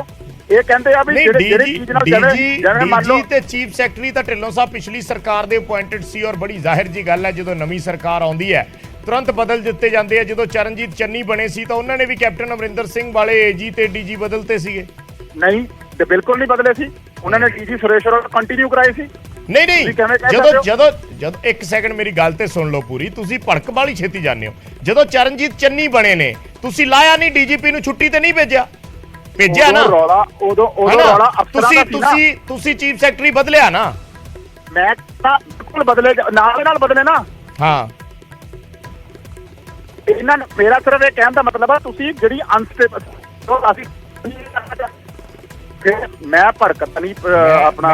ਮੈਂ ਏਜੀ ਸਾਹਿਬ ਦੀ ਅਪਾਇੰਟਮੈਂਟ ਤੇ ਗੱਲ ਕਰ ਰਿਹਾ ਹਾਂ। ਏਜੀ ਜਿਹੜੇ ਨੇ ਅਨਮੋਲ ਰਤਨ ਸਿੱਧੂ, ਇਹ ਤੁਹਾਡਾ ਪੁਆਇੰਟ ਵੈਲਿਡ ਹੈ ਵੀ ਇਹਨਾਂ ਦੀ ਸਰਕਾਰ 'ਚ ਹੀ ਲਾਏ ਗਏ ਸੀ ਔਰ ਇਹਨਾਂ ਨੇ 4 ਮਹੀਨਿਆਂ ਬਾਅਦ ਬਦਲਤਾ। ਇਹ ਸਵਾਲ ਹਾਂ, ਮੈਂ ਤੁਹਾਨੂੰ ਕਹਿਣ ਦੀ ਉਦੋਂ ਦੀ ਕੋਸ਼ਿਸ਼ ਕਰ ਰਿਹਾ ਵੀ ਅਨਸਟੇਬਲ ਸਰਕਾਰ ਆਏ, ਅਸਥਿਰ ਸਰਕਾਰ ਆ। ਅਫਸਰਾਂ ਦੀ ਟੌਪ ਮੋਸਟ ਉੱਪਰ ਜਿਹੜਾ ਟੌਪ ਮੋਸਟ ਅਫਸਰ ਆ, ਉਹਨਾਂ ਤਿੰਨਾਂ ਨੂੰ ਇਹਨਾਂ ਨੇ ਬਦਲ ਦਿੱਤਾ ਵਾ। ਔਰ ਇਹ ਏਜੀ ਜਿਹੜੇ ਸੀ ਇਹਨਾਂ ਵੱਲੋਂ ਅਪਾਇੰਟ ਕੀਤੇ ਗਏ ਸੀ। ਉਦੋਂ ਸੋਚ ਸਮਝ ਕੇ ਅਗਰ ਅਪਾਇੰਟ ਕੀਤੇ ਹੁੰਦੇ, ਇਹਦਾ ਮੈਸੇਜ ਥੱਲੇ ਤੱਕ ਇਹ ਜਾਂਦਾ ਵਾ ਵੀ ਕੋਈ ਵੀ ਅਫਸਰ ਅੱਜ ਇੱਥੇ ਆਪਣੇ ਆਪ ਨੂੰ ਸਿਕਿਉਰ ਨਹੀਂ ਸਮਝ ਸਕਦਾ, ਉਹਨੂੰ ਕੰਮ ਕਰਨ ਦੀ ਆਜ਼ਾਦੀ ਨਹੀਂ ਮਿਲ ਰਹੀ। ਅੱਜ ਹਰ ਅਫਸਰ ਅੰਡਰ ਪ੍ਰੈਸ਼ਰ ਆ, ਭਾਵੇਂ ਉਹ ਵਿਜੀਲੈਂਸ ਦੇ ਅਫਸਰ ਹੋਣ, ਭਾਵੇਂ ਉਹ ਪੁਲਿਸ ਦੇ ਅਫਸਰ ਹੋਣ, ਭਾਵੇਂ ਉਹ ਤੁਸੀਂ ਵੇਖੋ ਕਿਸ ਤਰੀਕੇ ਨਾਲ ਏਡੀਸੀਆਂ ਨੂੰ ਧਮਕਾਇਆ ਜਾ ਰਿਹਾ, ਜਿਹੜਾ ਕੈਮਰੇ 'ਚ ਰਿਕਾਰਡ ਹੋ ਜਾਂਦਾ। ਅੱਜ ਕੱਲ ਦੀ ਪੁਸ਼ਟੀ ਹੋ ਜਾਂਦੀ ਹੈ ਜਿਸ ਤਰੀਕੇ ਦੀ ਬਹਿ ਤਰੀਕੇ ਹੋਈ। ਅੱਜ ਇਹੀ ਡਿਨਾਈ ਕਰ ਰਿਹਾ ਹੈ ਭਾਵੇਂ ਹਰ ਅਫਸਰ ਅੰਡਰ ਪ੍ਰੈਸ਼ਰ ਆ। ਇਹ ਸਰਕਾਰ ਦੇ ਵਿੱਚ ਆ ਜ਼ਰੂਰ ਗਏ ਆ, ਲੇਕਿਨ ਇਹਨਾਂ ਨੂੰ ਸਰਕਾਰ ਚਲਾਣੀ ਨਹੀਂ ਆ ਰਹੀ। ਇਹਨਾਂ ਨੂੰ ਲੋਕਾਂ ਦੇ ਵੋਟਾਂ ਦਾ ਇਹਨਾਂ ਨੂੰ ਗਵਰਨੈਂਸ ਦਾ ਮਤਲਬ ਨਹੀਂ ਸਮਝ ਆ ਰਿਹਾ। ਇਹ ਸੋਚ ਰਹੇ ਆ ਕਿਸ ਤਰੀਕੇ ਦੇ ਪ੍ਰੈਸ਼ਰ ਦਾ ਗੱਲ ਕਰਦੇ ਹੋ ਤੁਸੀਂ? ਕਿਸ ਤਰੀਕੇ ਦਾ, ਜੇ ਥੋੜਾ ਜਿਹਾ ਖੁੱਲ ਕੇ ਸਮਝਾ ਸਕੋ। ਦਿੱਲੀ ਵੱਲੋਂ ਇੰਸਟਰਕਸ਼ਨਾਂ ਜਾਰੀ ਕੀਤੀ ਜਾਂਦੀਆਂ ਪਾਲਿਸੀਆਂ ਨੂੰ ਲੈ ਕੇ ਜੀ। ਐਕਸਾਈਜ਼ ਪਾਲਿਸੀ ਲੈ ਕੇ ਆਈ ਗਈ ਸੇਮ ਦਿੱਲੀ ਦੇ ਤਰਜ਼ ਦੇ ਉੱਤੇ। ਉਹਦਾ ਵਿਰੋਧ ਕੀਤਾ ਅਫਸਰਾਂ ਨੇ ਜੀ, ਉਹ ਲਾਗੂ ਕਰਾਈ ਗਈ ਧੱਕੇ ਦੇ ਨਾਲ ਜੀ। ਤੁਸੀਂ ਦਿੱਲੀ ਤੋਂ ਜਿਹੜੀ ਆਟਾਵਾਈ ਸਕੀਮ ਅਫਸਰਾਂ ਨੇ ਉਹਦਾ ਵਿਰੋਧ ਕੀਤਾ ਵੀ ਨਹੀਂ, ਇਹਦਾ ਕੋਈ ਬੈਨੀਫਿਟ ਨਹੀਂ ਹੋਊਗਾ, ਐਡੀਸ਼ਨਲ ਬਰਡਨ ਪਊਗਾ, ਲੇਕਿਨ ਇਹਨਾਂ ਨੇ ਉਹ ਪਾਲਿਸੀ ਵੀ ਲਾਗੂ ਕੀਤੀ। ਅਫਸਰਾਂ ਦੇ ਉੱਤੇ ਇਸ ਤਰੀਕੇ ਦੇ ਪ੍ਰੈਸ਼ਰ ਜਾਂਦੇ ਆ ਗਲਤ ਪਾਲਿਸੀਆਂ ਦੇ ਵਿੱਚ, ਜਿਹਦੇ ਅੰਦਰ ਜਿਹੜੇ ਅਫਸਰ ਅਬੋਜ਼ ਕਰਦੇ ਆ ਉਹਨਾਂ ਨੂੰ ਬਦਲ ਦਿੱਤਾ ਜਾਂਦਾ ਵਾ। ਜਿਹੜੇ ਅਫਸਰ ਇਹਨਾਂ ਦੀ ਹਾਂ ਚਾਮ ਲਾਉਂਦੇ ਆ, ਵਿਜੀਲੈਂਸ ਦੇ ਉੱਤੇ ਸੇਮ ਪ੍ਰੈਸ਼ਰ ਆ। ਤੇਜਿੰਦਰ ਬੱਗੇ ਨੂੰ ਫੜਨ ਵਾਲਾ ਪ੍ਰੈਸ਼ਰ ਪੁਲਿਸ ਤੇ ਸੀਗਾ, ਹਲਕਾ ਲਾਂਬਾ ਤੇ ਪਰਚੇ ਦਰਜ ਕੀਤੇ ਗਏ। ਇਹ ਇਹਨਾਂ ਦੇ ਪ੍ਰੈਸ਼ਰ ਦੇ ਅੰਡਰ ਕੀਤੇ ਗਏ ਕਿਉਂਕਿ ਅਫਸਰਾਂ ਤੋਂ ਇਹ ਆਪਣੀ ਸਿਆਸੀ ਰੰਜਿਸ਼ਾਂ ਔਰ ਆਪਣੇ ਸਿਆਸੀ ਮਫਾਦਾਂ ਲਈ ਇਹ ਗਲਤ ਕੰਮ ਕਰਾਉਂਦੇ ਦੱਸ ਰਿਹਾ। ਔਰ ਮੈਂ ਤੁਹਾਨੂੰ ਬੰਦਿਆਂ ਦੇ ਨਾਮ ਵੀ ਦੱਸ ਰਿਹਾ ਜਿਨ੍ਹਾਂ ਨੂੰ ਪੁਲਿਸ ਫੜ ਕੇ ਅੰਦਰ ਦੇ ਰਹੀ ਆ। ਦਿਲਜੀਤ ਗਿਲਜੀਆਂ ਦੀ ਅਰੈਸਟ, ਏਡੀਜੀਪੀ ਦੇ ਕੋਲ ਦਿਲਜੀਤ ਗਿਲਜੀਆਂ ਸਾਰੇ ਸਾਡੇ ਵਫਦ ਦੇ ਨਾਲ ਜਾਂਦਾ ਵਾ। ਡੀਜੀਪੀ ਕਹਿੰਦਾ ਵੀ ਨਹੀਂ ਗਲਤ ਨਹੀਂ, ਅਸੀਂ ਮੰਨਦੇ ਆ ਵੀ ਕੋਈ ਇਹਦੇ ਅੰਦਰ ਗਲਤੀ ਨਹੀਂ ਹੈਗੀ। 10 ਦਿਨਾਂ ਬਾਅਦ ਉਸੇ ਬੰਦੇ ਨੂੰ ਦੁਬਾਰਾ ਫੜ ਲਿੱਤਾ ਜਾਂਦਾ ਵਾ। ਐਂ ਹੀ ਹਾਈ ਕੋਰਟ ਦੇ ਵਿੱਚ ਇਹ ਜਿਹੜਾ ਅਨਮੋਲ ਰਤਨ ਜੀ ਦੀ ਗੱਲ ਆ, ਲਾਅ ਅਫਸਰਾਂ ਦੀ ਲਿਸਟ ਤੋਂ ਲੈ ਕੇ ਇਹ ਕਈ ਇਹੋ ਜਿਹੇ ਬੰਦਿਆਂ ਨੂੰ ਲਾਅ ਅਫਸਰਾਂ ਦੀ ਲਿਸਟ ਵਿੱਚ ਪਾਉਣਾ ਚਾਹੁੰਦੇ ਸੀਗੇ ਜਿਨ੍ਹਾਂ ਦਾ ਕੋਈ ਬੇਸ ਨਹੀਂ ਸੀਗਾ, ਲੇਕਿਨ ਅਗਰ ਉਹ ਲਾਈਨ ਨਹੀਂ ਟੋ ਕਰਦੇ ਇਹ ਉਸ ਲਾਈਨ ਤੋਂ ਖਰਾਬ ਹੋ ਜਾਂਦੇ, ਇਹ ਉਸ ਚੀਜ਼ ਦੇ ਖਿਲਾਫ ਹੋ ਜਾਂਦੇ। ਇਹ ਸਮਝਦਾ ਡਿਕਟੇਟਰਸ਼ਿਪ ਚਲਾ ਰਹੇ ਆ। ਔਰ ਹੋਰ ਤਾਂ ਹੋਰ, ਮੈਂ ਇਹਦੇ ਵਿੱਚ ਕਹਿਣ 'ਚ ਕੋਈ ਗੁਰੇਜ਼ ਨਹੀਂ ਆ। ਮੀਡੀਆ ਦੇ ਉੱਤੇ ਵੀ ਤੁਸੀਂ ਵੇਖੋ ਕਿਵੇਂ ਇੱਕ ਮੰਤਰੀ ਦੇ ਨਾਲ 3-3 ਬੰਦੇ ਖੜ ਜਾਂਦੇ ਆ। ਤੁਸੀਂ ਅਗਰ ਸਵਾਲ ਪੁੱਛਦੇ ਹੋ ਤੇ ਉੱਥੇ ਤੱਕ ਇੰਟਰਵਿਊਆਂ ਬੰਦ ਕਰ ਦਿੱਤੀਆਂ ਜਾਂਦੀਆਂ ਵਾ। ਇਹਨਾਂ ਦੇ ਮੰਤਰੀਆਂ ਤੇ ਵੀ ਇਹੀ ਪ੍ਰੈਸ਼ਰ ਆ ਸੇਮ। ਅਗਰ ਇਹਨਾਂ ਦੀ ਜੋ ਇਹ ਲਾਈਨ ਉੱਪਰੋਂ ਦੇ ਦਿੰਦੇ ਆ, ਅਗਰ ਉਹ ਨਹੀਂ ਬੋਲਦੇ ਤੇ ਇਹ ਆਪਣੇ ਮੰਤਰੀਆਂ ਨੂੰ ਵੀ ਆਜ਼ਾਦੀ ਨਹੀਂ ਆ, ਇਹਨਾਂ ਨੂੰ ਜੋ ਇਹਨਾਂ ਤੋਂ ਪੁੱਛ ਕੇ ਬੋਲਣਾ ਪੈਂਦਾ ਵਾ। ਸੋ ਇਹ ਇੱਕ ਅਨਡਿਕਲੇਅਰਡ ਐਮਰਜੈਂਸੀ ਚੱਲ ਰਹੀ ਆ ਇੱਥੇ। ਠੀਕ ਹੈ, ਧੰਨਵਾਦ ਢਿੱਲੋਂ ਸਾਹਿਬ ਸਾਡੇ ਨਾਲ ਜੁੜਨ ਲਈ, ਆਪਣੀ ਗੱਲ ਰੱਖਣ ਲਈ। ਬਰਿੰਦਰ ਸਿੰਘ ਢਿੱਲੋਂ ਕਾਂਗਰਸ ਦੇ ਯੂਥ ਆਗੂ ਸਵਾਲ ਚੱਕ ਰਹੇ ਨੇ ਸਿੱਧੇ ਕਿ ਸਰਕਾਰ ਜਿਹੜੀ ਹੈ ਉਹਦੇ ਵਿੱਚ ਇੱਕ ਅਸਥਿਰਤਾ ਦਾ ਮਾਹੌਲ ਹੈ, ਇਸ ਕਰਕੇ ਇਸ ਤਰੀਕੇ ਦੀਆਂ ਜਿਹੜੀਆਂ ਗਤੀਵਿਧੀਆਂ ਨੇ ਉਹ ਸਾਹਮਣੇ ਆ ਰਹੀਆਂ ਨੇ। ਸ਼੍ਰੋਮਣੀ ਅਕਾਲੀ ਦਲ ਤੋਂ ਚਰਨਜੀਤ ਸਿੰਘ ਬਰਾੜ ਜੁੜੇ ਨੇ ਸਾਡੇ ਨਾਲ ਹੋਰ ਗੱਲਬਾਤ ਲਈ। ਬਰਾੜ ਸਾਹਿਬ, ਪਹਿਲਾ ਰਿਐਕਸ਼ਨ ਕਿਸ ਤਰੀਕੇ ਨਾਲ ਦੇਖਦੇ ਹੋ? ਏਜੀ ਕਹਿ ਰਹੇ ਨੇ ਕਿ ਮੇਰੇ ਕੁਝ ਪਰਸਨਲ ਰੀਜ਼ਨ ਸੀ, ਨਿੱਜੀ ਕਾਰਨ ਸੀ, ਇਸ ਕਰਕੇ ਮੈਂ ਪਿੱਛੇ ਹਟਿਆ। ਵਿਜੇਪਾਲ ਜੀ, ਮੈਂ ਇੱਕ ਗੱਲ ਕਹਾਂ ਕਿ ਸਾਡੀ ਜਿਹੜੀ ਲੋਕਤੰਤਰ ਦੇ ਥੰਮ ਨੇ, ਪਹਿਲਾ ਥੰਮ ਹੈਗਾ ਕਿ ਜਿਹੜੇ ਚੁਣੇ ਹੋਏ ਨੁਮਾਇੰਦੇ ਹੁੰਦੇ ਆ, ਦੂਸਰਾ ਹੁੰਦਾ ਸਾਡੀ ਜੁਡੀਸ਼ਰੀ ਜੀ। ਔਰ ਇਹਨਾਂ ਦੋਨਾਂ ਦੇ ਵਿੱਚ ਅੱਗੇ ਦੋ ਪਿੱਲਰ ਲੱਗਦੇ ਆ, ਜਿਹਦੇ 'ਚ ਇੱਕ ਪੁਲਿਸ ਦਾ ਹੈੱਡ ਹੁੰਦਾ ਔਰ ਦੂਸਰਾ ਜਿਹੜਾ ਹੁੰਦਾ ਹੈ ਏਜੀ, ਜਿਹੜਾ ਕਿ ਸਾਰੀ ਜੁਡੀਸ਼ਰੀ ਨਾਲ ਤੇ ਸਾਰੇ ਕੋਰਟ ਦੇ ਕੰਮਾਂ ਨਾਲ ਤਾਲਮੇਲ ਰੱਖਦਾ ਹੈ ਜੀ। ਪੁਲਿਸ ਦੇ ਹੈੱਡ ਨੂੰ ਕਿਸ ਕਿਸਮ ਦੀ ਉਹਨਾਂ ਨਾਲ ਵਰਤਾਰਾ ਕੀਤਾ ਗਿਆ, ਉਹਨਾਂ ਨੂੰ ਛੁੱਟੀ ਤੇ ਜਾਣਾ ਪਿਆ। ਜਿਹੜੇ ਇਹਨਾਂ ਦੇ ਪਹਿਲਾਂ ਵਾਲੇ ਨਕਾਰੇ ਹੋਏ ਸੀਗੇ, ਇੱਕ ਡੀਜੀਪੀ ਸਾਹਿਬ, ਉਹਨੂੰ ਸਗੋਂ ਦੀ ਹਿੰਦੁਸਤਾਨ ਦਾ ਹੀ ਕਿੱਡਾ ਵੱਡਾ ਮਤਲਬ ਅਹੁਦਾ ਮਿਲ ਗਿਆ। ਔਰ ਦੂਸਰਾ ਹੁਣ ਐਡਵੋਕੇਟ ਜਨਰਲ ਦਾ ਇਸ ਤਰ੍ਹਾਂ ਅਸਤੀਫਾ ਦੇ ਜਾਣਾ, ਇਹ ਸਿੱਧਾ ਸਾਬਤ ਕਰਦਾ ਹੈ ਕਿ ਮੁੱਖ ਮੰਤਰੀ ਸਾਹਿਬ ਨੂੰ ਪੰਜਾਬੀਆਂ ਦਾ ਮਾਣ ਰੱਖਣਾ ਪੈਣਾ, ਪੰਜਾਬੀਆਂ ਦੇ ਲਈ ਅੜਨਾ ਪੈਣਾ, ਪੰਜਾਬੀਆਂ ਦੇ ਲਈ ਖੜਨਾ ਪੈਣਾ। ਵਰਨਾ ਅੱਜ ਦਿੱਲੀੋਂ ਸਰਕਾਰ ਚੱਲ ਰਹੀ ਹੈ ਔਰ ਦਿੱਲੀੋਂ ਕਿਸ ਦੇ ਹੁਕਮ ਹੋ ਰਹੇ ਨੇ ਕਿ ਮੰਤਰੀਆਂ ਨਾਲ ਬੰਦੇ ਅਟੈਚ, ਐਮਐਲਏ ਨਾਲ ਬੰਦੇ ਅਟੈਚ, ਟੈਲੀਵਿਜ਼ਨਾਂ ਤੇ ਕਿਸ ਕਿਸਮ ਦਾ ਦਬਾਅ ਹੈ। ਮੈਂ ਤੁਹਾਡੇ ਵਰਗੇ ਤਾਂ ਚਲੋ ਵੱਡੇ ਚੈਨਲ ਨੇ, ਪਰ ਵੈਬ ਚੈਨਲ ਜਿਹੜੇ ਅੱਜ ਕੱਲ੍ਹ ਸੋਸ਼ਲ ਮੀਡੀਆ ਦੇ ਵਿੱਚ ਬੜਾ ਵੱਡਾ ਰੋਲ ਅਪਲਾਈ ਕਰਦੇ ਆ, ਤੇ ਕਿਸ ਤਰ੍ਹਾਂ ਦਾ ਪ੍ਰੈਸ਼ਰ ਚੱਲ ਰਿਹਾ। ਇਸ ਕਰਕੇ ਮੈਂ ਇਹ ਸਮਝਦਾ ਕਿ ਦਿੱਲੀ ਦੀ ਲੀਡਰਸ਼ਿਪ ਦਾ ਤੇ ਪੰਜਾਬ ਦੀ ਲੀਡਰਸ਼ਿਪ ਦਾ ਬੜਾ ਵੱਡਾ ਟਕਰਾਅ ਹੈ ਤੇ ਜਿਹਦੇ 'ਚ ਪੰਜਾਬ ਪਿਸ ਰਿਹਾ। ਅੱਜ ਕਤਲੋ ਗਾਰਤ ਪੰਜਾਬ ਦੇ ਵਿੱਚ ਹੋ ਰਹੀ ਹੈ। ਅੱਜ ਗੈਂਗਸਟਰਾਂ ਦਾ ਕਿਸ ਤਰ੍ਹਾਂ ਦਾ ਬੋਲਬਾਲਾ ਹੈ, ਉਹਨੂੰ ਕ੍ਰੈਕਡਾਊਨ ਕਰਨ ਦੀ ਲੋੜ ਹੈ। ਬਹੁਤ ਚੀਜ਼ਾਂ ਪੰਜਾਬ ਨੂੰ ਸੰਭਾਲਣ ਦੀ ਲੋੜ ਹੈ। ਇਸ ਕਰਕੇ ਚਾਹੀਦਾ ਇਹ ਹੈ ਮੁੱਖ ਮੰਤਰੀ ਨੂੰ ਕਿ ਆਪਣਾ ਮੁੱਖ ਮੰਤਰੀ ਦਾ ਪੰਜਾਬ ਦਾ ਰੁਤਬਾ ਜਿਹੜਾ ਹੈਗਾ ਉਹਨੂੰ ਬਹਾਲ ਕਰਨ। ਪੰਜਾਬ ਕਦੇ ਦਿੱਲੀ ਅੱਗੇ ਗੋਡੇ ਨਹੀਂ ਟੇਕਦਾ, ਪੰਜਾਬ ਕਦੇ ਦਿੱਲੀ ਅੱਗੇ ਮਤਲਬ ਝੁਕਦਾ ਨਹੀਂ ਹੈ। ਅੱਛਾ ਬਰਾੜ ਸਾਹਿਬ ਨੂੰ ਲੋੜ ਆ ਆਪਣੇ ਬਰਾੜ ਸਾਹਿਬ, ਜਿਹੜੀਆਂ ਵਿਰੋਧੀ ਧਿਰਾਂ ਵੀ ਹੁੰਦੀਆਂ, ਵਿਰੋਧੀ ਪਾਰਟੀਆਂ ਹੁੰਦੀਆਂ, ਉਹਨਾਂ ਦੇ ਵੀ ਆਪਣੇ ਸੋਰਸਿਸ ਹੁੰਦੇ ਆ, ਆਪਣੇ ਜਿਵੇਂ ਪੱਤਰਕਾਰਾਂ ਦੇ ਸੋਰਸਿਸ ਹੁੰਦੇ ਆ, ਉਵੇਂ ਵਿਰੋਧੀ ਪਾਰਟੀਆਂ ਦੇ ਵੀ ਜਿਹੜੀਆਂ ਸੱਤਾ 'ਚ ਰਹਿ ਕੇ ਗਈਆਂ ਉਹਨਾਂ ਦੇ ਅਫਸਰ ਵੀ ਹੁੰਦੇ ਆ, ਹੋਰ ਵੀ ਖਬਰਾਂ ਉਹਨਾਂ ਕੋਲ ਵੀ ਉਸੇ ਤਰੀਕੇ ਨਾਲ ਪਹੁੰਚਦੀਆਂ ਨੇ। ਜੇ ਮੈਂ ਪਾਰਟਿਕੂਲਰਲੀ ਇਸ ਜਿਹੜਾ ਇਨਸੀਡੈਂਟ ਦੇ ਬਾਰੇ ਗੱਲ ਕਰਾਂ, ਜਿਹੜਾ ਅਸਤੀਫਾ ਹੋਇਆ ਏਜੀ ਦਾ, ਸੋ ਉਸ ਅਸਤੀਫੇ ਨੂੰ ਲੈ ਕੇ ਤੁਹਾਡੇ ਕੋਲ ਕੋਈ ਕਿਸੇ ਤਰੀਕੇ ਦੀ ਜਾਣਕਾਰੀ ਕਿ ਕੀ ਜਿਹੜੇ ਰੀਜ਼ਨ ਹੈ, ਕੀ ਵਜ੍ਹਾ ਹੈ, ਕੀ ਹੋ ਸਕਦੀ ਹੈ, ਕੁਝ ਤੁਹਾਡੀ ਜਾਣਕਾਰੀ 'ਚ ਆਇਆ ਹੋਵੇ? ਦੇਖੋ ਇਹ 3-4 ਦਿਨ ਪਹਿਲਾਂ ਦੀ ਗੱਲ ਹੈ, ਇਹ ਖਬਰ ਬਾਹਰ ਅੱਜ ਆਈ ਹੈ ਤੇ 3 ਦਿਨ ਪਹਿਲਾਂ ਦਾ ਵਾਪਰਿਆ ਹੋਇਆ ਇਨਸੀਡੈਂਟ ਹੈ। 19 ਤਰੀਕ ਨੂੰ ਦਿੱਤਾ ਸੀ ਅਸਤੀਫਾ। ਰਾਘਵ ਚੱਡਾ ਤੇ ਮੁੱਖ ਮੰਤਰੀ ਦੀ ਜਿਹੜੀ ਹੈਗੀ ਹੈ ਉਹ ਸੁਪਰਮੇਸੀ ਦਾ ਰੌਲਾ ਹੈ।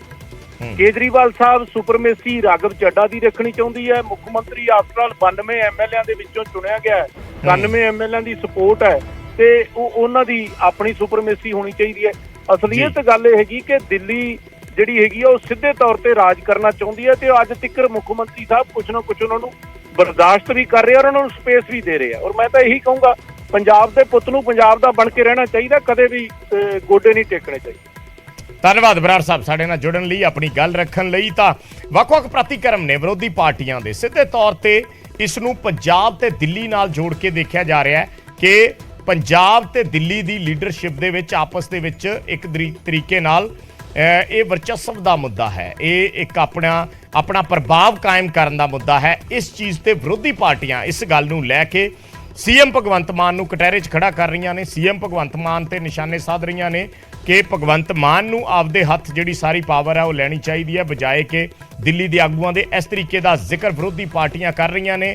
ਪਰ ਏਜੀ ਦੇ ਅਸਤੀਫੇ ਨੇ, ਐਡਵੋਕੇਟ ਜਨਰਲ ਅਨਮੋਲ ਰਤਨ ਸਿੰਘ ਸਿੱਧੂ ਦੇ ਅਸਤੀਫੇ ਨੇ ਪੰਜਾਬ ਦੀਆਂ ਸਿਆਸੀ ਸਫਾਂ ਦੇ ਵਿੱਚ ਬਹੁਤ ਸਾਰੇ ਸਵਾਲਾਂ ਨੂੰ ਜਨਮ ਦੇ ਦਿੱਤਾ ਹੈ ਕਿ ਆਖਿਰ ਕਿਉਂ 4 ਮਹੀਨਿਆਂ ਦੇ ਅੰਦਰ ਇੱਕ ਏਜੀ ਅਸਤੀਫਾ ਦੇ ਕੇ ਆਪਣੇ ਅਹੁਦੇ ਤੋਂ, ਔਰ ਉਹ ਵੀ ਉਹ ਅਹੁਦਾ ਜਿਹੜਾ ਪੰਜਾਬ ਦੀ ਸਿਆਸਤ ਦੇ ਵਿੱਚ ਇੱਕ ਸਭ ਤੋਂ ਵੱਡਾ ਅਹੁਦਾ ਗਿਣਿਆ ਜਾਂਦਾ ਹੈ, ਜਿਸ ਨੂੰ ਪੰਜਾਬ ਦੇ ਡੀਜੀਪੀ, ਪੰਜਾਬ ਦੇ ਚੀਫ ਸੈਕਟਰੀ ਔਰ ਉਹਨਾਂ ਦੇ ਬਰਾਬਰ ਦਾ, ਉਹਨਾਂ ਦੇ ਪੈਰਲਲ ਅਹੁਦਾ ਗਿਣਿਆ ਜਾਂਦਾ ਹੈ ਐਡਵੋਕੇਟ ਜਨਰਲ ਦਾ। ਸੋ ਜੇ ਇਹ ਅਹੁਦਾ ਛੱਡ ਕੇ ਕਿਸੇ ਨੂੰ ਅਸਤੀਫਾ ਦੇਣਾ ਪੈਂਦਾ ਹੈ ਔਰ ਉਸ ਪਿੱਛੇ ਇੱਕ ਲਾਈਨ ਕਹੀ ਜਾਂਦੀ ਹੈ ਕਿ ਮੈਂ ਨਿੱਜੀ ਕਾਰਨਾਂ ਕਰਕੇ ਅਸਤੀਫਾ ਦੇ ਰਿਹਾ, ਤਾਂ ਇਹ ਲਾਈਨ ਸ਼ਾਇਦ ਕਿਸੇ ਨੂੰ ਹਜਮ ਨਹੀਂ ਹੁੰਦੀ, ਜਾਂ ਇਸ ਦੇ ਪਿੱਛੇ ਜਿਹੜੇ ਤਰਕ ਹੈ ਉਹ ਸਮਝ ਨਹੀਂ ਆਉਂਦੇ। ਅਗਲੇ ਦਿਨਾਂ ਦੇ ਵਿੱਚ ਇਸ ਨੂੰ ਲੈ ਕੇ ਬਹੁਤ ਸਾਰੀਆਂ ਚੀਜ਼ਾਂ, ਬਹੁਤ ਸਾਰੀਆਂ ਗੱਲਾਂ ਬਾਤਾਂ ਜਿਹੜੀਆਂ ਨੇ ਉਹ ਨਿਕਲਦੀਆਂ ਰਹਿਣਗੀਆਂ ਕਿ ਕਿਉਂ ਅਨਮੋਲ ਰਤਨ ਸਿੰਘ ਸਿੱਧੂ ਵੱਲੋਂ ਅਸਤੀਫਾ ਦੇ ਕੇ ਨਿੱਜੀ ਕਾਰਨਾਂ ਦਾ ਹਵਾਲਾ ਦਿੱਤਾ ਗਿਆ। ਉਹ ਕਿਹੜੇ ਨਿੱਜੀ ਕਾਰਨ ਸੀ? ਜੇ ਘਰੇਲੂ ਕਾਰਨ ਹੋਣ ਤਾਂ ਕਈ ਵਾਰ ਬੰਦਾ ਦੱਸ ਵੀ ਸਕਦਾ, ਪਰ ਜੇ ਸਰਕਾਰ ਦੇ ਵਿੱਚ ਕੋਈ ਐਸੀ ਉਹਨਾਂ ਦਾ ਕੋਈ ਮਨਮੁਟਾਵ ਹੈ ਜਾਂ ਅੰਦਰ ਖਾਤੇ ਉਹਨਾਂ ਦੇ ਕੋਈ ਐਸੀ ਖਿੱਚੋਤਾਣ ਚੱਲ ਰਹੀ ਹੈ ਜਿਸ ਨੂੰ ਏਜੀ ਪੂਰਾ ਨਹੀਂ ਕਰ ਸਕਦੇ, ਤਾਂ ਫਿਰ ਉਹ ਗੱਲਾਂ ਕਈ ਵਾਰੀ ਕੈਮਰਿਆਂ ਤੇ ਵੀ ਸਾਹਮਣੇ ਨਹੀਂ ਆਉਂਦੀਆਂ। ਔਰ ਜਿਸ ਲਿਸਟ ਦਾ ਅਸੀਂ ਜ਼ਿਕਰ ਕਰਦੇ ਹਾਂ ਜਾਂ ਜਿਹੜੇ 4 ਕਾਰਨਾਂ ਦਾ ਅਸੀਂ ਜ਼ਿਕਰ ਕਰਦੇ ਹਾਂ, ਕਿਉਂਕਿ ਕਈ ਵਾਰ ਜਦੋਂ ਤੁਸੀਂ ਸਿਆਸੀ ਤੌਰ ਤੇ ਵਿਚਰਦੇ ਹੁੰਦੇ ਹੋ ਤਾਂ ਜਨਤਾ ਦੇ ਨਾਲ ਕਈ ਵਾਰੀ ਐਸੇ ਵਾਅਦੇ, ਐਸੇ ਦਾਅਵੇ ਕਰ ਦਿੱਤੇ ਜਾਂਦੇ ਆ ਜਿਹੜੇ ਕਾਨੂੰਨੀ ਤੌਰ ਤੇ ਉਨੇ ਸਮੇਂ ਦੇ ਵਿੱਚ ਪੂਰੇ ਹੋਣੇ ਸੰਭਵ ਨਹੀਂ ਹੁੰਦੇ, ਔਰ ਐਸੇ ਵਿੱਚ ਜਿਹੜਾ ਦਬਾਅ ਹੈ ਉਹ ਫਿਰ ਅਫਸਰਸ਼ਾਹੀ ਤੇ ਆ ਜਾਂਦਾ ਹੈ, ਔਰ ਫਿਰ ਅਫਸਰਸ਼ਾਹੀ ਕਈ ਵਾਰ ਆਪਣੇ ਅਹੁਦੇ ਤੋਂ ਪਿੱਛੇ ਵੀ ਹਟ ਜਾਂਦੀ ਹੈ ਕਿ ਮੈਂ ਇਸ ਚੀਜ਼ ਨੂੰ ਪੂਰਾ ਨਹੀਂ ਕਰ ਸਕਦਾ ਉਸ ਤਰੀਕੇ ਨਾਲ, ਇਸ ਕਰਕੇ ਫਿਰ ਉਹ ਪਾਸੇ ਹਟਣਾ ਬਿਹਤਰ ਸਮਝਦੇ ਆ। ਸੋ ਕੁਝ ਵੀ ਇਹ ਸਾਰੀਆਂ ਕਿਆਸ ਰਾਈਆਂ ਨੇ, ਵਿਰੋਧੀ ਪਾਰਟੀਆਂ ਸਿੱਧਾ ਨਿਸ਼ਾਨੇ ਲਾ ਰਹੀਆਂ ਨੇ ਸਰਕਾਰ ਤੇ ਕਿ ਦਿੱਲੀ ਦੀ ਦਖਲਅੰਦਾਜ਼ੀ ਹੈ, ਪਰ ਏਜੀ ਕਹਿ ਰਹੇ ਨੇ ਕਿ ਇਹ ਉਹਨਾਂ ਦਾ ਨਿੱਜੀ ਮਸਲਾ ਸੀ, ਨਿੱਜੀ ਕਾਰਨਾਂ ਕਰਕੇ ਉਹਨਾਂ ਵੱਲੋਂ ਅਸਤੀਫਾ ਦਿੱਤਾ ਗਿਆ।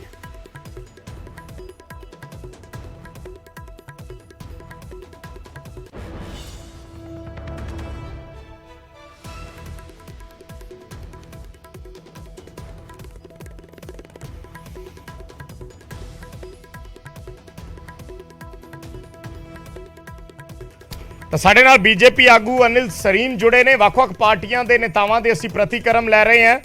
ਸਰੀਨ ਸਾਹਿਬ, ਕਿਸ ਲਿਹਾਜ਼ ਨਾਲ ਦੇਖਦੇ ਹੋ? ਪਹਿਲਾਂ ਕਾਂਗਰਸ ਦੇ ਨੁਮਾਇੰਦੇ ਵੀ ਜੁੜੇ ਸੀ, ਅਕਾਲੀ ਦਲ ਦੇ ਨੁਮਾਇੰਦੇ ਵੀ ਜੁੜੇ ਸੀ, ਸੋ ਤੁਸੀਂ ਬੀਜੇਪੀ ਇਸ ਨੂੰ ਕਿਸ ਲਿਹਾਜ਼ ਨਾਲ ਦੇਖ ਰਹੀ ਹੈ 4 ਮਹੀਨਿਆਂ ਦੇ ਵਿੱਚ ਐਡਵੋਕੇਟ ਜਨਰਲ ਦਾ ਅਸਤੀਫਾ ਦੇ ਜਾਣਾ?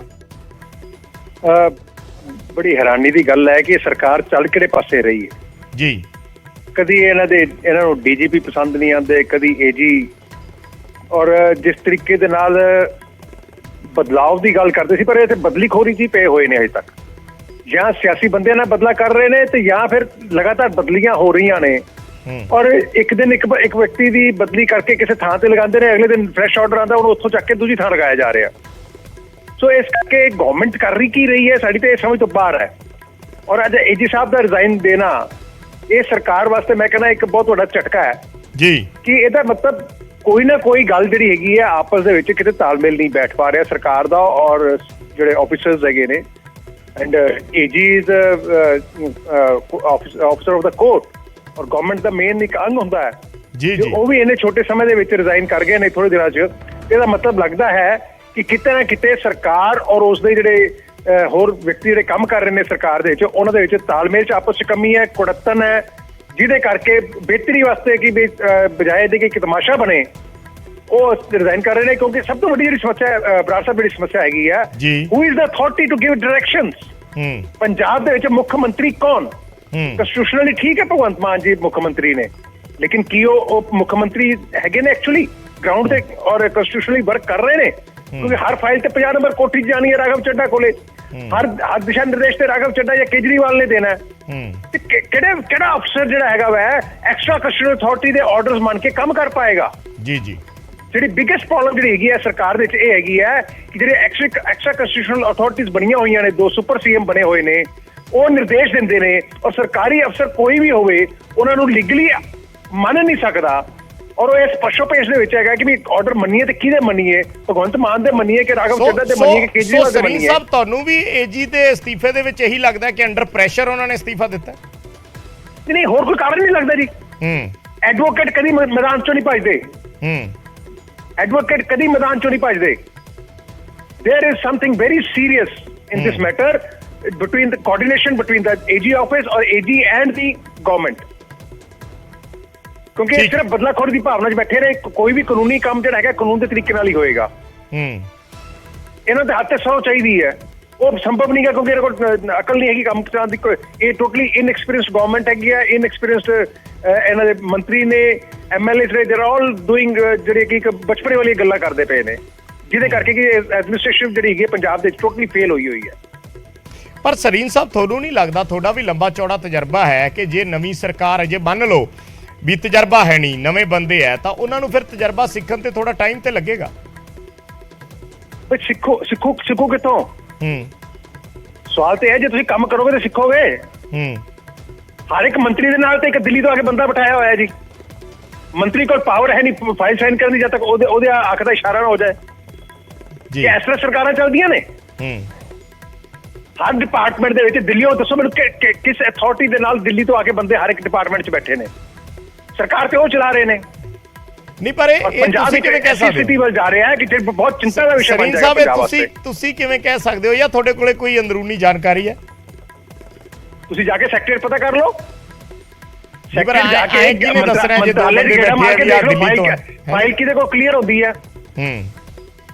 ਜਾਓ ਨਾ ਸੈਕਟਰੀਏਟ ਦੇ ਵਿੱਚ, ਜਾ ਕੇ ਮੰਤਰੀ ਨੂੰ ਮਿਲ ਕੇ ਕੋਈ ਕੰਮ ਕਰਕੇ ਦੇਖ ਲਓ।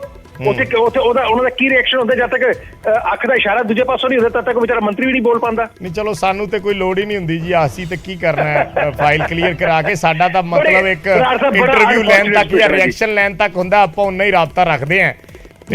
ਉਹਦੇ ਚ ਇੰਨੀਆਂ ਸਰਕਾਰਾਂ ਆਈਆਂ, ਸਰਕਾਰਾਂ ਚਲਾਈਆਂ, ਸਰਕਾਰਾਂ ਆਪੋਜੀਸ਼ਨ ਚ ਵੀ ਰਹੇ ਜੀ, ਲੇਕਿਨ ਵਰਸਟ ਟਾਈਪ ਆਫ ਐਡਮਿਨਿਸਟ੍ਰੇਸ਼ਨ ਜੇ ਹੈਗੀ ਹੈ ਤੇ ਉਹ ਅੱਜ ਦੀ ਭਗਵੰਤ ਮਾਨ ਸਰਕਾਰ ਹੈ। This is very unfortunate. Punjab ਵਾਸਤੇ ਔਰ ਪੰਜਾਬੀਆਂ ਵਾਸਤੇ ਬੜਾ ਮੰਦਭਾਗਾ ਹੈਗਾ ਕਿ 92 ਸੀਟਾਂ ਲੈ ਕੇ ਤੁਸੀਂ ਜਿੱਤੇ ਹੋਵੋ ਔਰ ਅੱਜ ਤੁਹਾਨੂੰ ਕੋਈ ਸਰਕਾਰ ਨਾ ਚੱਲਦੀ ਹੋਵੇ। ਕਦੀ ਤੁਹਾਨੂੰ DG ਬਦਲਣਾ ਪੈ ਜਾਂਦਾ ਹੈ, ਕਦੀ ਤੁਹਾਨੂੰ AG ਬਦਲਣਾ ਪੈ ਜਾਂਦਾ ਹੈ, ਕਦੀ ਚੀਫ ਸੈਕਟਰੀ ਬਦਲਣਾ ਪੈ ਜਾਂਦਾ ਹੈ। ਉਹ ਇੱਦਾਂ ਸਰਕਾਰਾਂ ਚੱਲਦੀਆਂ ਨੇ। ਸਰਕਾਰਾਂ ਇਹਨਾਂ ਅਫਸਰਾਂ ਨੇ ਚਲਾਉਣੀ ਹੈ, ਇਹਨਾਂ ਕੋਲ ਕੰਮ ਲੈਣਾ ਸਿੱਖੋ। ਚਲੋ ਠੀਕ ਹੈ, ਧੰਨਵਾਦ ਸਰੀਨ ਸਾਹਿਬ ਸਾਡੇ ਨਾਲ ਜੁੜਨ ਲਈ, ਆਪਣੀ ਗੱਲ ਰੱਖਣ ਲਈ। ਵੱਖ-ਵੱਖ ਪੋਲੀਟੀਕਲ ਪਾਰਟੀਆਂ ਦੇ ਪ੍ਰਤੀਕਰਮ ਨੇ ਔਰ ਇਹ ਦਾਵਾ ਹੈ ਵੱਖ-ਵੱਖ ਪਾਰਟੀਆਂ ਦੇ ਆਗੂਆਂ ਦਾ ਕਿ ਮੰਤਰੀਆਂ ਦੇ ਕੋਲ ਪਾਵਰ ਨਹੀਂ ਹੈ, CM ਦੇ ਕੋਲ ਪਾਵਰ ਨਹੀਂ ਹੈ, ਸਰਕਾਰ ਦਿੱਲੀ ਤੋਂ ਚੱਲ ਰਹੀ ਹੈ, ਅਫਸਰਾਂ ਤੇ ਦਬਾਅ ਹੈ ਔਰ ਇਸੇ ਕਰਕੇ ਅਫਸਰ ਅਸਤੀਫੇ ਦੇ ਕੇ ਪਾਸੇ ਹੋ ਰਹੇ ਨੇ। ਅਨਮੋਲ ਰਤਨ ਸਿੱਧੂ ਦੇ ਤਾਜ਼ਾ ਅਸਤੀਫੇ ਦਾ ਜ਼ਿਕਰ ਹੋ ਰਿਹਾ ਹੈ। ਹਾਲਾਂਕਿ ਅਨਮੋਲ ਰਤਨ ਸਿੱਧੂ ਦੇ ਨਾਲ ਨਿਊਜ਼ 18 ਨੇ ਗੱਲਬਾਤ ਕੀਤੀ ਹੈ, ਉਹਨਾਂ ਤੋਂ ਪੁੱਛਿਆ ਗਿਆ, ਪਰ ਉਹਨਾਂ ਨੇ ਵਾਰ-ਵਾਰ ਇੱਕੋ ਹੀ ਚੀਜ਼ ਕਹੀ ਹੈ ਕਿ ਮੇਰੇ ਨਿੱਜੀ ਕਾਰਨ ਸੀ, ਮੈਂ ਨਿੱਜੀ ਕਾਰਨਾਂ ਕਰਕੇ ਇਹ ਅਹੁਦਾ ਛੱਡ ਰਿਹਾ ਹਾਂ। ਪਰ ਸਵਾਲ ਜਿਹੜੇ ਹੁੰਦੇ ਨੇ, ਜਿਸ ਤਰੀਕੇ ਨਾਲ ਤੁਸੀਂ ਸਵਾਲ ਨੂੰ ਛੇੜੋਗੇ, ਜਿਸ ਤਰੀਕੇ ਨਾਲ ਉਸ ਸੰਬੰਧਿਤ ਵਿਅਕਤੀ ਨੂੰ ਕੁਰੇਦਣ ਦੀ ਕੋਸ਼ਿਸ਼ ਕਰੋਗੇ, ਤਾਂ ਫਿਰ ਉਸ ਦੇ ਵਿੱਚੋਂ ਕਿਤੇ ਨਾ ਕਿਤੇ ਜੇ ਪੂਰਾ ਜਵਾਬ ਨਾ ਆਵੇ ਤਾਂ ਉਸਦੇ ਸੰਕੇਤ ਜ਼ਰੂਰ ਮਿਲ ਜਾਂਦੇ ਆ ਜਾਂ ਕੁਝ ਇੰਡੀਕੇਸ਼ਨ ਜ਼ਰੂਰ ਮਿਲ ਜਾਂਦੀਆਂ ਨੇ। ਜਿਵੇਂ ਸਾਡੇ ਸਹਿਯੋਗੀ ਉਮੇਸ਼ ਸ਼ਰਮਾ ਥੋੜੀ ਦੇਰ ਪਹਿਲਾਂ AG ਦੇ ਨਾਲ ਗੱਲਬਾਤ ਕਰ ਰਹੇ ਸੀ ਤਾਂ ਉਹਨਾਂ ਨੇ ਇੱਕ ਸਵਾਲ ਪੁੱਛਿਆ ਲਿਸਟ ਦੇ ਬਾਰੇ, ਤਾਂ ਉਹਨਾਂ ਨੇ ਹੱਸ ਕੇ ਕਿਹਾ ਕਿ ਲਿਸਟ ਆ ਜਾਏਗੀ, ਲਿਸਟ ਤਿਆਰ ਹੈ, ਲਿਸਟ ਬਣੀ ਪਈ ਹੈ, ਨਵੇਂ AG ਆ ਕੇ ਉਸ ਲਿਸਟ ਨੂੰ ਜਾਰੀ ਕਰਨਗੇ। ਸੋ ਕਈ ਵਾਰ ਕਈ ਚੀਜ਼ਾਂ ਜਿਹੜੀਆਂ ਹੁੰਦੀਆਂ ਇੱਕ ਜਰਨਲਿਸਟ ਦੇ ਤੌਰ ਤੇ ਉਸ ਦੀ ਬਾਡੀ ਲੈਂਗੁਏਜ ਨੂੰ ਸਮਝਣਾ, ਉਹਨਾਂ ਦੇ ਸ਼ਬਦਾਂ ਨੂੰ ਸਮਝਣਾ, ਉਹਨਾਂ ਦੇ ਭਾਵਾਂ ਨੂੰ ਸਮਝਣਾ ਬੜਾ ਜ਼ਰੂਰੀ ਹੋ ਜਾਂਦਾ ਹੈ ਔਰ ਉਸ ਦੇ ਵਿੱਚੋਂ ਕਈ ਚੀਜ਼ਾਂ ਦਾ ਸੰਕੇਤ ਤੁਹਾਨੂੰ ਕਿਤੇ ਨਾ ਕਿਤੇ ਜ਼ਰੂਰ ਮਿਲਦਾ ਹੈ। ਹਾਲਾਂਕਿ ਕਿਉਂ ਅਸਤੀਫਾ ਦਿੱਤਾ ਗਿਆ, ਇਸ ਦੀਆਂ ਅੰਦਰੂਨੀ ਵਜ੍ਹਾ ਕੀ ਨੇ, ਇਹ ਤੇ ਅਨਮੋਲ ਰਤਨ ਸਿੱਧੂ ਹੀ ਜਾਣਦੇ ਨੇ, ਜਿਨ੍ਹਾਂ ਵੱਲੋਂ ਖੁੱਲ੍ਹ ਕੇ ਕੁਝ ਨਹੀਂ ਕਿਹਾ ਜਾ ਰਿਹਾ। ਵਾਰ-ਵਾਰ ਉਹਨਾਂ ਨੇ CM ਭਗਵੰਤ ਮਾਨ ਦਾ ਜ਼ਿਕਰ ਕੀਤਾ ਹੈ ਕਿ ਭਗਵੰਤ ਜਿਹੜੇ ਨੇ ਉਹ ਉਹਨਾਂ ਦੀ ਨਾਲ ਕੋਆਰਡੀਨੇਸ਼ਨ ਚੰਗੀ ਹੈ। ਉਹ ਭਗਵੰਤ ਮਾਨ ਨੂੰ ਪਿਛਲੇ ਦਿਨੀ ਮਿਲ ਕੇ ਵੀ ਆਏ ਨੇ, 1.5 ਘੰਟਾ ਉਹਨਾਂ ਦੀ ਮੀਟਿੰਗ ਹੋਈ ਹੈ, ਗੱਲਬਾਤ ਵੀ ਹੋਈ ਹੈ।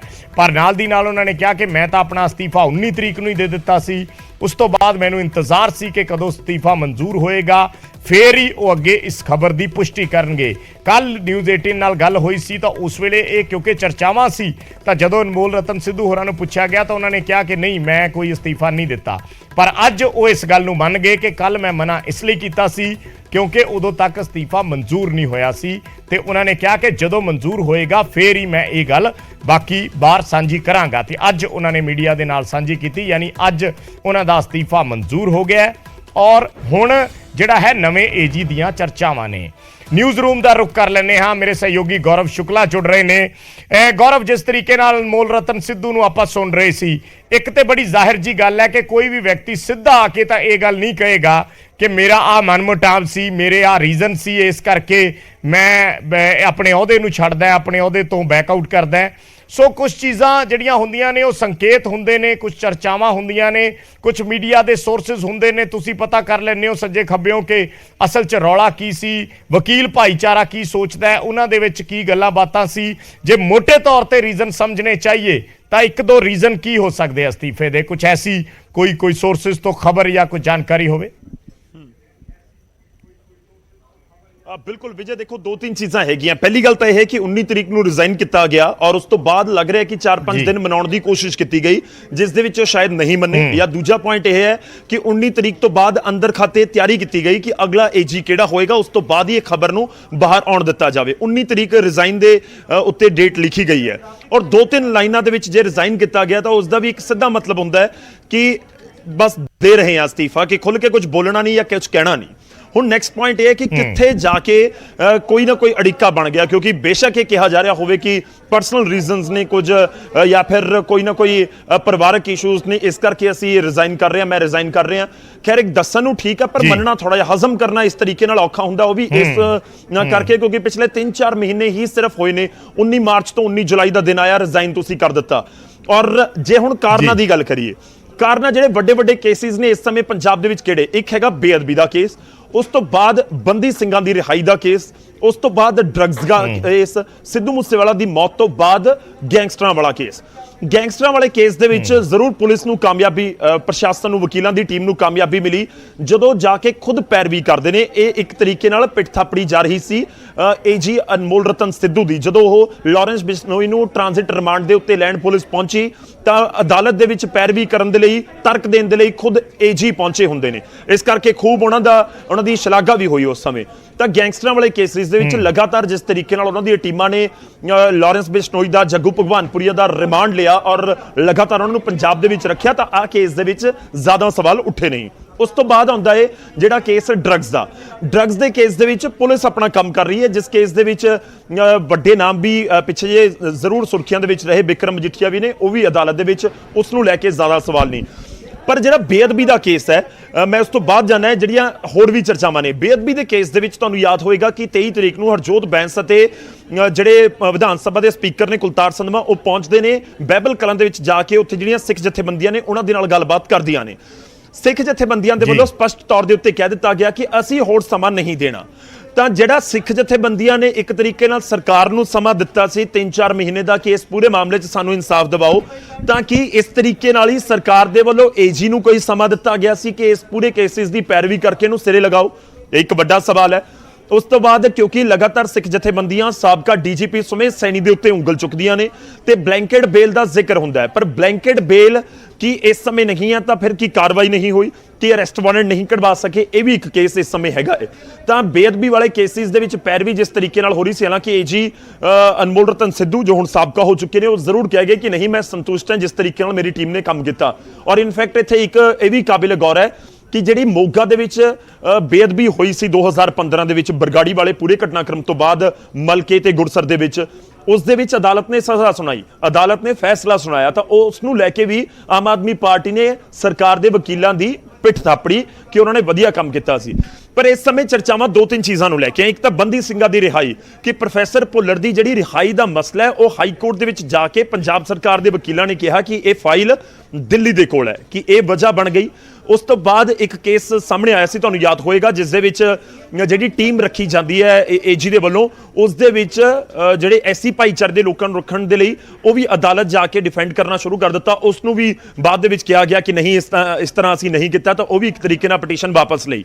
ਔਰ ਪਿਛਲੇ ਕੁਝ ਦਿਨਾਂ ਤੋਂ ਇਹ ਵੀ ਚਰਚਾਵਾਂ ਨੇ, ਖਾਸ ਤੌਰ ਤੇ ਇਸ ਸਮੇਂ, ਕਿ ਜਿਹੜੇ ਏਜੀ ਆਫਿਸ ਦੇ ਟੌਪ ਦੇ ਵਕੀਲ ਨੇ ਜਾਂ ਟੌਪ ਕਾਨੂੰਨੀ ਮਾਹਰ ਨੇ ਪੰਜਾਬ ਸਰਕਾਰ ਦੇ, ਉਹਨਾਂ ਦੀ ਤੇ ਜਿਹੜੇ ਟੌਪ ਦੇ ਅਧਿਕਾਰੀ, ਜਿਹੜੇ ਪ੍ਰਸ਼ਾਸਨਿਕ ਅਧਿਕਾਰੀ ਨੇ, ਆਈਏਐਸ ਲੈਵਲ ਦੇ ਅਧਿਕਾਰੀ ਨੇ, ਉਹਨਾਂ ਦੇ ਵਿਚਾਲੇ ਕੋਈ ਤਕਰਾਰ ਹੋਈ ਹੈ। ਤਾਂ ਉਸ ਤਕਰਾਰ ਤੋਂ ਬਾਅਦ ਵੀ ਇਸ ਤਰੀਕੇ ਦਾ ਡਿਸੀਜਨ ਲਿਆ ਗਿਆ ਹੈ ਜਾਂ ਹੋ ਸਕਦਾ ਹੈ। ਤੇ ਕਾਬਿਲ ਗੌਰ ਇੱਥੇ ਇਹ ਵੀ ਹੈ ਕਿ ਜੇਕਰ ਆਈਏਐਸ ਦੇ ਨਾਲ ਕਿਸੇ ਨਾਲ ਜਾਂ ਫਿਰ ਕੋਈ ਜਿਹੜੇ ਸੀਐਮਓ ਦੇ ਵਿੱਚ ਹੁੰਦੇ ਨੇ ਆਈਏਐਸ, ਉਹਨਾਂ ਦੇ ਨਾਲ ਕੋਈ ਤਕਰਾਰ ਹੋਈ ਹੈ, ਤਾਂ ਕੀ ਉਹ ਤਕਰਾਰ ਤੋਂ ਬਾਅਦ ਇਹ ਪੂਰਾ ਮਸਲਾ ਮੁੱਖ ਮੰਤਰੀ ਦੇ ਕੋਲ ਪਹੁੰਚ ਗਿਆ? ਜੇ ਮੁੱਖ ਮੰਤਰੀ ਦੇ ਕੋਲ ਪਹੁੰਚ ਗਿਆ ਤਾਂ ਕੀ ਏਜੀ ਦੇ ਪੱਖ ਵਾਲੇ ਪਾਸੇ ਸਰਕਾਰ ਦੇ ਨੁਮਾਇੰਦੇ ਆ ਕੇ ਨਹੀਂ ਖੜੇ? ਇਹ ਵੀ ਇੱਕ ਵੱਡਾ ਸਵਾਲ ਹੈ। ਇਨਫੈਕਟ ਇਹ ਵੀ ਜਾਣਕਾਰੀ ਹੈ ਕਿ ਇੱਕ ਦਿਨ ਪਹਿਲਾਂ ਵੀ ਅਨਮੋਲ ਰਤਨ ਸਿੱਧੂ ਨੇ ਮੁੱਖ ਮੰਤਰੀ ਦੇ ਨਾਲ ਗੱਲਬਾਤ ਕੀਤੀ ਹੈ, ਜਾ ਕੇ ਮੁਲਾਕਾਤ ਕੀਤੀ ਹੈ ਕਿ ਇੱਕ ਦਿਨ ਪਹਿਲਾਂ ਤੱਕ ਵੀ ਏਜੀ ਆਪਣੀ ਗੱਲ ਰੱਖਣ ਦੀ ਕੋਸ਼ਿਸ਼ ਕਰਦੇ ਰਹੇ ਜਾਂ ਫਿਰ ਮੁੱਖ ਮੰਤਰੀ ਉਹਨਾਂ ਨੂੰ ਮਨਾਉਣ ਦੀ ਕੋਸ਼ਿਸ਼ ਕਰਦੇ ਰਹੇ। ਤਾਂ ਇੱਕ ਚੀਜ਼ ਬਹੁਤ ਕਲੀਅਰ ਹੈ ਵਿਜੇ ਇਸ ਪੂਰੇ ਮਾਮਲੇ ਦੇ ਵਿੱਚ ਕਿ ਉਹ ਨਹੀਂ ਹੈ ਵਜ੍ਹਾ ਜੋ ਇੱਕ ਰੈਜ਼ਿਗਨੇਸ਼ਨ ਲਿਖਣ ਲੱਗੇ ਦੱਸ ਦਿੱਤੀ ਗਈ, ਜੋ ਲੱਗ ਰਿਹਾ ਹੈ ਵਜ੍ਹਾ ਪਿੱਛੇ ਹੋ ਰਿਹਾ। ਹੋ ਸਕਦਾ ਕਿ ਆਉਣ ਵਾਲੇ ਦਿਨਾਂ ਦੇ ਵਿੱਚ ਹੋਰ ਪੱਤੇ ਖੁੱਲਦੇ ਜਾਣ ਤੇ ਪਤਾ ਲੱਗ ਸਕੇ। ਜ਼ਾਹਿਰ ਜੀ ਗੱਲ ਹੈ ਗੌਰਵ, ਵਜ੍ਹਾ ਤੇ ਹੋਏਗੀ ਕਿਉਂਕਿ ਹਜਮ ਕਰਨਾ, ਇਹ ਠੀਕ ਵਰਡ ਬੋਲਿਆ ਕਿ ਹਜਮ ਕਰਨਾ ਬਹੁਤ ਔਖਾ ਹੈ ਇਸ ਤਰੀਕੇ ਨਾਲ ਕਿ ਨਿੱਜੀ ਕਾਰਨਾਂ ਕਰਕੇ ਮੈਂ ਅਸਤੀਫਾ ਦੇ ਦਿਆਂ। ਪਰ ਮੈਂ ਇੱਕ ਲਿਸਟ ਵਾਲੀ ਗੱਲ ਤੇ ਜ਼ਰੂਰ ਦੁਬਾਰੇ ਆਉਂਗਾ ਗੌਰਵ। ਲਿਸਟ ਦੀ ਚਰਚਾ ਬਹੁਤ ਹੁੰਦੀ ਹੈ, ਐਡੀਸ਼ਨਲ ਐਡਵੋਕੇਟ ਜਨਰਲ ਅਪਾਇੰਟ ਕਰਨੇ ਆ। ਪਿਛਲੀਆਂ ਸਰਕਾਰਾਂ ਵੇਲੇ ਜਦੋਂ ਅਪਾਇੰਟ ਹੋਏ ਨੇ ਉਦੋਂ ਸਵਾਲ ਉੱਠੇ ਨੇ, ਉਸ ਤੋਂ ਬਾਅਦ ਜਦੋਂ ਵੀ ਕਦੇ ਇਹ ਲਿਸਟ ਦਾ ਜ਼ਿਕਰ ਹੋਇਆ ਇਹ ਹਮੇਸ਼ਾ ਲਿਸਟ ਵਿਵਾਦਾਂ ਦਾ ਕਾਰਨ ਬਣਦੀ ਹੈ। ਆਪਦੇ ਚਹੇਤਿਆਂ ਦੇ ਨਾਮ ਹੋ ਸਕਦਾ, ਚਾਹੇ ਕੋਈ ਮੰਤਰੀ ਸਿਫਾਰਿਸ਼ ਕਰ ਰਿਹਾ ਹੋਵੇ, ਕੋਈ ਮੁੱਖ ਮੰਤਰੀ ਦੀ ਲਿਸਟ ਹੋਵੇ, ਹੋ ਸਕਦਾ ਕੋਈ ਦਿੱਲੀ ਵਾਲਿਆਂ ਦੀਆਂ ਸਿਫਾਰਿਸ਼ਾਂ ਹੋਣ ਕਿ ਇਹਨਾਂ ਨੂੰ ਵਿੱਚ ਐਡ ਆਨ ਕਰੋ, ਔਰ ਪ੍ਰੈਸ਼ਰ ਐਡਵੋਕੇਟ ਜਨਰਲ ਤੇ ਆ ਗਿਆ ਹੋਵੇ ਕਿਉਂਕਿ ਉਹਨਾਂ ਦੇ ਆਪਣੇ ਵੀ ਕਰੀਬੀ ਹੁੰਦੇ ਆ ਜਿਨ੍ਹਾਂ ਦੀ ਐਡਜਸਟਮੈਂਟ ਕਰਨੀ ਹੁੰਦੀ ਹੈ। ਸੋ ਕਈ ਵਾਰੀ ਇਹ ਵੀ ਚੀਜ਼ ਕਿਤੇ ਨਾ ਕਿਤੇ ਵੱਡਾ ਕਾਰਨ ਬਣ ਸਕਦੀ ਹੈ। अब बिल्कुल लाजमी तौर पर हुण सवाल यह है कि जिहड़ी वो लिस्ट बन रही सी उस लिस्ट दे विच फेवरेट किस दे सी ज्यादा, जेकर ये वजह है, हालांकि वो लाजमी तौर पर पार्टी या फिर एजी खुद उसनूं डिनाई करनगे, पर जेकर लिस्ट एक वड्डी वजह बन गई सी तां कि सिफारिश मंत्रियों वाले पासे तो ज्यादा सी या सिफारिश सीएम वाले पासे तो ज्यादा सी या दिल्ली वाले पासे तो ज्यादा सी या फिर एजी अपनी टीम रखना चाहते सी। एक बहुत इंपॉर्टेंट पॉइंट ये भी है क्योंकि जदों तुसीं किसी नूं कोई टास्क दिंदे हो, बहुत क्लीयर है विजय कि जदों आपां किसी नूं कोई टास्क दईए कि तुसीं ये काम करना है तां उसदा सब तो पहला यही एक किते ना किते उस टास्क नूं पूरा वाली दी शर्त हुंदी है कि टीम मेरी मनपसंद होएगी जी। जे आपां केसेस लड़ने ने, जितने ने बेअदबी दा, ड्रग्स दा या होर जिहड़े केसां दी पैरवी करनी है तां फिर जिहड़ी टीम है वो मेरी मन मुताबक होवे कि जिहड़े मैनूं लगदे हैं कि जाके सॉलिड तरीके नाल पैरवी कर सकदे ने तां ओही टीम रखी जावे। तां कि ओ टीम अनमोल रतन सिद्धू नूं नहीं मिल रही सी कि उस टीम दे विच जिहड़े रखे जा रहे सी लॉयर्स या उन्हां दी टीम दे मैंबर आले दुआले तो प्रैशर सी कि नहीं तुसी जिहड़े बाकी दे लॉयर्स ने ਉਹ इस टीम ਦੇ ਵਿੱਚ ਆਹਾ ਹੋਣੇ ਚਾਹੀਦੇ ਨੇ। ਤਾਂ ਉਸ ਪ੍ਰੈਸ਼ਰ ਦੀ ਵਜ੍ਹਾ ਦੇ ਨਾਲ ਹੋਈ। ਦੇਖੋ ਇੱਕ ਚੀਜ਼ ਬਹੁਤ ਕਲੀਅਰ ਹੈ ਕਿ ਜਦੋਂ ਤੁਸੀਂ ਐਸਟੀਐਫ ਨੂੰ ਕੋਈ ਟਾਸਕ ਦੇ ਦਿੱਤਾ, ਕੈਪਟਨ ਅਮਰਿੰਦਰ ਸਿੰਘ ਨੇ ਹਰਪ੍ਰੀਤ ਸਿੱਧੂ ਨੂੰ ਟਾਸਕ ਦਿੱਤਾ ਸੀ ਕਿ ਤੁਸੀਂ ਡਰੱਗਸ ਦੇ ਖਿਲਾਫ ਇਹ ਪੂਰੀ ਮੁਹਿੰਮ ਚਲਾਓ, ਤਾਂ ਉਹਨਾਂ ਨੂੰ ਟਾਸਕ ਦੇਣ ਦੇ ਨਾਲ ਬਹੁਤ ਸਾਰੀਆਂ ਆਮ ਤੌਰ ਤੇ ਕਿਹਾ ਜਾਂਦਾ ਕਿ ਤੁਹਾਨੂੰ ਖੁੱਲੀ ਛੁੱਟੀ ਹੈ ਜੀ, ਤੁਹਾਨੂੰ ਫ੍ਰੀ ਹੈਂਡ ਹੈ ਕਿ ਤੁਸੀਂ ਆਪਣੇ ਲੈਵਲ ਦੇ ਉੱਤੇ ਜਾ ਕੇ ਕੰਮ ਕਰੋ। ਅੱਛਾ, ਜਿਹੜੇ ਹੁਣ ਇਸ ਸਮੇਂ ਏਜੀਟੀਐਫ ਬਣਾਈ ਗਈ ਹੈ, ਐਂਟੀ ਗੈਂਗਸਟਰ ਟਾਸਕ ਫੋਰਸ, ਉਹਨਾਂ ਨੂੰ ਵੀ ਇਹੀ ਕਿਹਾ ਗਿਆ ਕਿ ਤੁਸੀਂ ਫ੍ਰੀ ਹੈਂਡ ਹੈ, ਤੁਸੀਂ ਜਾ ਕੇ ਇਹ ਪੂਰੇ ਮਾਮਲੇ ਦੇ ਵਿੱਚ ਐਕਸ਼ਨ ਕਰੋ। ड्रग्स वाला मामला होवे या फिर गैंगस्टरां वाला इशू होवे, उस तो बाद जिहड़े जिथे वकीलां दी जरूरत हुंदी है उस दे विच बेअदबी वाला आपां लगातार जिक्र कर रहे हैं कि बहुत वड्डा केस है, गोलीकांड वाले केसेस बहुत वड्डे हैगे ने।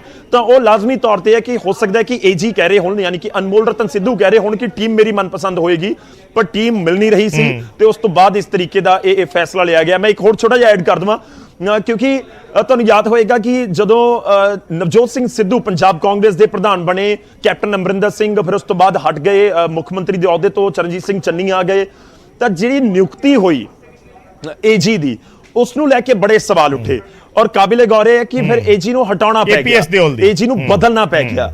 ਤਾਂ ਉੱਥੇ ਟੀਮ ਦਾ ਹੀ ਰੌਲਾ ਸੀ ਕਿ ਜੇ ਟੀਮ ਸਿੱਧੂ ਦੀ ਜਾਂ ਚੰਨੀ ਦੀ ਮਨਪਸੰਦ ਨਹੀਂ ਸੀ ਤਾਂ ਫਿਰ ਰੌਲਾ ਪੈਣਾ ਸ਼ੁਰੂ ਹੋ ਗਿਆ, ਜੇ ਆਪਸੀ ਤਾਲਮੇਲ ਨਹੀਂ ਸੀ ਤਾਂ ਰੌਲਾ ਪੈਣਾ ਸ਼ੁਰੂ ਹੋ ਗਿਆ ਤੇ ਉਸ ਦਾ ਨਤੀਜਾ ਇਹ ਹੋਇਆ ਕਿ ਏਜੀ ਨੂੰ ਬਦਲਣਾ ਪਿਆ। ਕਾबिल गौर ਇੱਕ ਵੀ ਇਸ ਸਮੇਂ ਦਰਸ਼ਕਾਂ ਨੂੰ ਅਸੀਂ ਲਗਾਤਾਰ, ਇਨਫੈਕਟ ਤੁਸੀਂ ਵੀ ਦੱਸ ਰਹੇ ਹੋ ਕਿ ਪਿਛਲੇ 8-9 ਮਹੀਨਿਆਂ 'ਚ ਕਰੀਬ 10 ਮਹੀਨਿਆਂ ਦੇ ਵਿੱਚ ਹੁਣ 5ਵਾਂ ਏਜੀ ਪੰਜਾਬ ਨੂੰ ਮਿਲਣ ਜਾ ਰਿਹਾ ਹੈ। ਐਡਵੋਕੇਟ ਜਨਰਲ ਆਪਾਂ ਜਾਣਦੇ ਹਾਂ ਕਿ ਪੰਜਾਬ ਦਾ ਸਭ ਤੋਂ ਵੱਡਾ ਵਕੀਲ ਸਰਕਾਰ ਦਾ, ਤੇ ਜੇਕਰ ਲਗਾਤਾਰ ਵਕੀਲ ਕੋਈ ਟੀਮ ਚੇਂਜ ਹੋ ਰਹੀ ਹੈ ਤਾਂ ਜਿਹੜਾ ਕੇਸ ਪਿਛਲੇ 3-4 ਮਹੀਨਿਆਂ ਦੇ ਵਿੱਚ ਅਨਮੋਲ ਰਤਨ ਸਿੱਧੂ ਜਾਂ ਉਹਨਾਂ ਦੀ ਟੀਮ ਨੇ ਪੜਿਆ, ਸਮਝਿਆ, ਪੈਰਵੀ ਕਰਨੀ ਸ਼ੁਰੂ ਕੀਤੀ, ਤਾਂ ਕਿ ਹੁਣ ਉਹ 4 ਮਹੀਨੇ ਹੋਰ ਅੱਗੇ ਡਿਲੇ ਹੋ ਜਾਏਗਾ। ਇੱਕ ਵੱਡਾ ਸਵਾਲ ਹੈ ਕਿ ਨਵੇਂ ਏਜੀ ਆਣਗੇ, ਉਹਨਾਂ ਦੀ ਟੀਮ ਹੋਏਗੀ, ਉਹ ਵੀ ਫਿਰ ਸਟੱਡੀ ਕਰਨਾ ਸ਼ੁਰੂ ਕਰਨਗੇ, ਫਿਰ ਉਹਨਾਂ ਨੂੰ ਵੀ ਥੋੜਾ ਸਮਾਂ ਚਾਹੀਦਾ ਹੋਏਗਾ।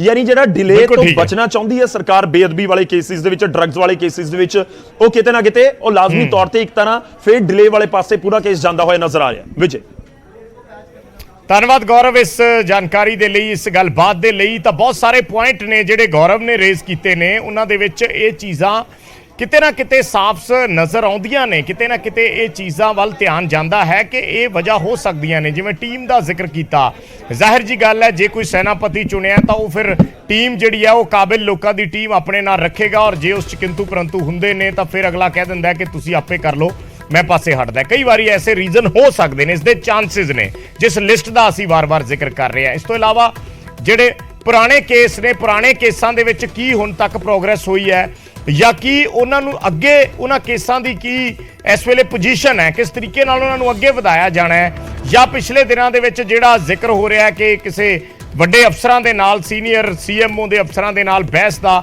ਕੀ ਇਹ ਵੀ ਇੱਕ ਰੀਜ਼ਨ ਹੋ ਸਕਦਾ ਹੈ। ਪੁਰਾਣੇ ਮਾਮਲੇ ਨੇ, ਜਿਹੜੇ ਮਾਮਲੇ ਚੱਲੇ ਆ ਰਹੇ ਨੇ ਪਿਛਲੀਆਂ ਸਰਕਾਰਾਂ ਦੇ ਵਿੱਚ ਵੀ, ਉਹ ਉਸੇ ਤਰੀਕੇ ਨਾਲ ਚੱਲਦੇ ਰਹੇ, ਕਿਸੇ ਸਿਰੇ ਨਹੀਂ ਲੱਗੇ। ਐ ਸਰਕਾਰ ਨੇ ਦਾਅਵਾ ਕੀਤਾ ਕਿ ਅਸੀਂ ਇਹਨਾਂ ਨੂੰ ਸਿਰੇ ਲਾਵਾਂਗੇ, ਤਾਂ ਉਹ ਚੀਜ਼ਾਂ ਵੀ ਕਿਤੇ ਨਾ ਕਿਤੇ ਕਾਰਨ ਬਣ ਸਕਦੀਆਂ ਨੇ। ਸੋ ਕਈ ਸਾਰੇ ਜਿਹੜੇ ਨੇ ਕਾਰਨ ਨੇ, ਵਜ੍ਹਾ ਨੇ, ਜਿਨ੍ਹਾਂ ਨੂੰ ਟਟੋਲਣ ਦੀ ਅਸੀਂ ਕੋਸ਼ਿਸ਼ ਕਰ ਰਹੇ ਹਾਂ। ਪਿਛਲੇ 10 ਮਹੀਨਿਆਂ ਦੇ ਵਿੱਚ 5ਵਾਂ ਏਜੀ ਪੰਜਾਬ ਨੂੰ ਮਿਲਣ ਜਾ ਰਿਹਾ ਹੈ ਨਵਾਂ। 4 ਏਜੀ ਬਦਲ ਦਿੱਤੇ ਗਏ ਨੇ। ਅਤੁਲ ਨੰਦਾ ਤੋਂ ਬਾਅਦ ਚਰਨਜੀਤ ਚੰਨੀ ਜਦੋਂ ਸੀਐਮ ਬਣਦੇ ਨੇ ਤਾਂ ਏਪੀਐਸ ਦਿਓਲ ਨੂੰ ਲਾਇਆ ਜਾਂਦਾ ਹੈ।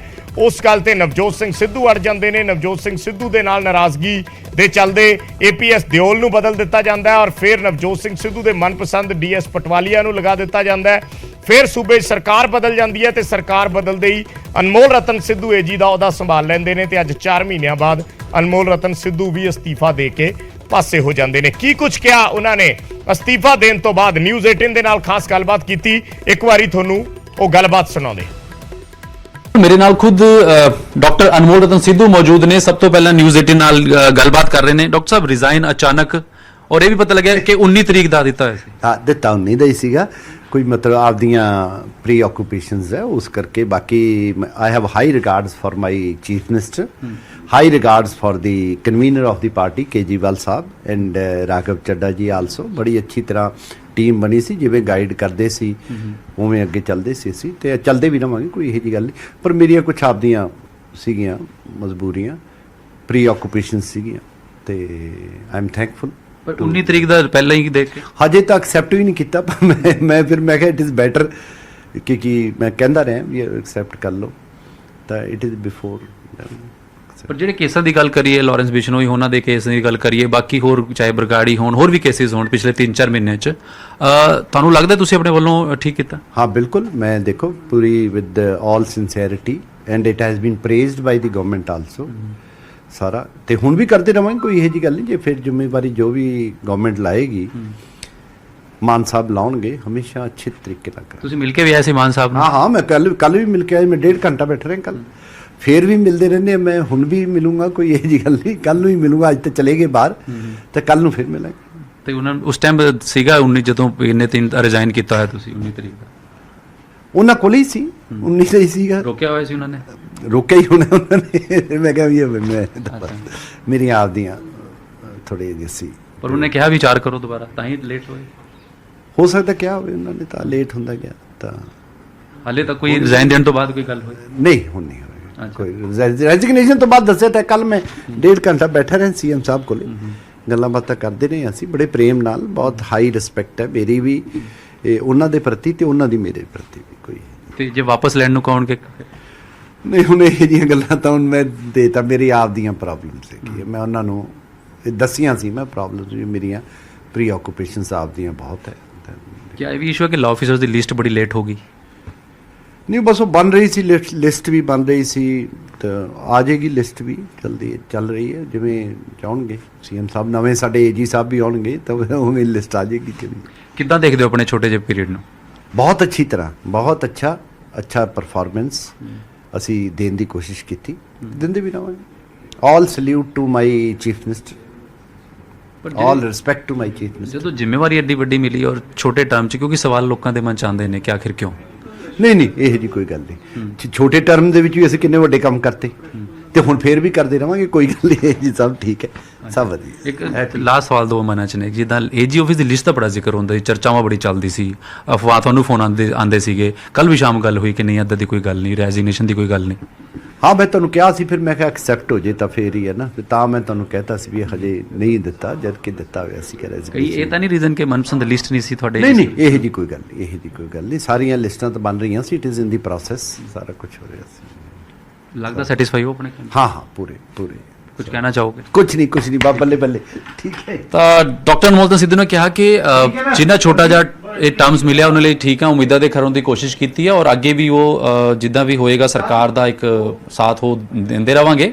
ਔਰ ਖੁਦ ਕਿਉਂਕਿ ਕੱਲ ਸੀਐਮ ਭਗਵੰਤ ਮਾਨ ਨਾਲ ਵੀ 1.5-2 ਘੰਟਾ ਮੀਟਿੰਗ ਕੀਤੀ ਔਰ ਕਹਿੰਦੇ ਚੰਗੇ ਮਾਹੌਲ 'ਚ ਹੋਈ ਔਰ 19 ਤਰੀਕ ਦਾ ਰੈਜ਼ੋਲੂਸ਼ਨ ਦਿੱਤਾ ਹੋਇਆ ਸੀ, ਸਰਕਾਰ ਨੂੰ ਪਤਾ ਸੀਗਾ ਕਿਤੇ ਨਾ ਕਿਤੇ। ਤਾਂ ਖੁਦ ਸਭ ਤੋਂ ਪਹਿਲਾਂ ਨਿਊਜ਼ 18 ਤੇ ਆ ਕੇ ਗੱਲਬਾਤ ਕੀਤੀ ਔਰ ਲਿਸਟ ਦਾ ਵੀ ਜ਼ਿਕਰ ਕੀਤਾ ਕਿ ਲਿਸਟਾਂ ਤਾਂ ਬਣਦੀ ਰਹਿੰਦੀਆਂ ਨੇ, ਉਹ ਬਾਕੀ ਪਰਸਨਲ ਰੀਜ਼ਨ ਨੇ ਕਿ ਮੈਂ ਆਕੂਪਾਈਆਂ ਕਿਤੇ ਨਾ ਕਿਤੇ, ਲੇਕਿਨ ਛੋਟੇ ਟਰਮ ਦੇ ਜਿੰਨੀ ਹੈ ਕਿਤੇ ਨਾ ਕਿਤੇ ਸਵਾਲ ਜਿਹੜੇ ਜ਼ਰੂਰ ਲੋਕਾਂ ਦੇ ਮਨ 'ਚ ਸੀਗੇ। ਲੇਕਿਨ ਡਾਕਟਰ ਸਾਹਿਬ ਜਿਸ ਹਿਸਾਬ ਨਾਲ ਅਨਮੋਲ ਰਤਨ ਸਿੱਧੂ ਨੇ ਕਿਹਾ ਕਿ ਛੋਟਾ ਟਰਮ ਹੈ ਲੇਕਿਨ ਵਧੀਆ ਰਿਹਾ, ਚਾਹੇ ਲਾਰੈਂਸ ਬਿਸ਼ਨੋਈ ਦਾ ਰਿਮਾਂਡ ਦੀ ਗੱਲ ਹੋਏ, ਜੱਗੂ ਭਗਵਾਨਪੁਰੀਆ ਔਰ ਬਰਗਾੜੀ ਬੇਅਦਬੀ ਦੇ ਮਾਮਲੇ ਹੋਣ, ਅਸੀਂ ਆਪਣੀ ਪੁਰਜੋਰ ਜਿਹੜੀ ਆਵਾਜ਼ ਹੈ ਉਹ ਅਦਾਲਤਾਂ ਵਿੱਚ ਰੱਖੀਆਂ ਨੇ। ਤੇ ਇੱਕ ਛੋਟਾ ਜਿਹਾ ਬ੍ਰੇਕ, ਜਲਦ ਵਾਪਸ ਆਉਣੇ।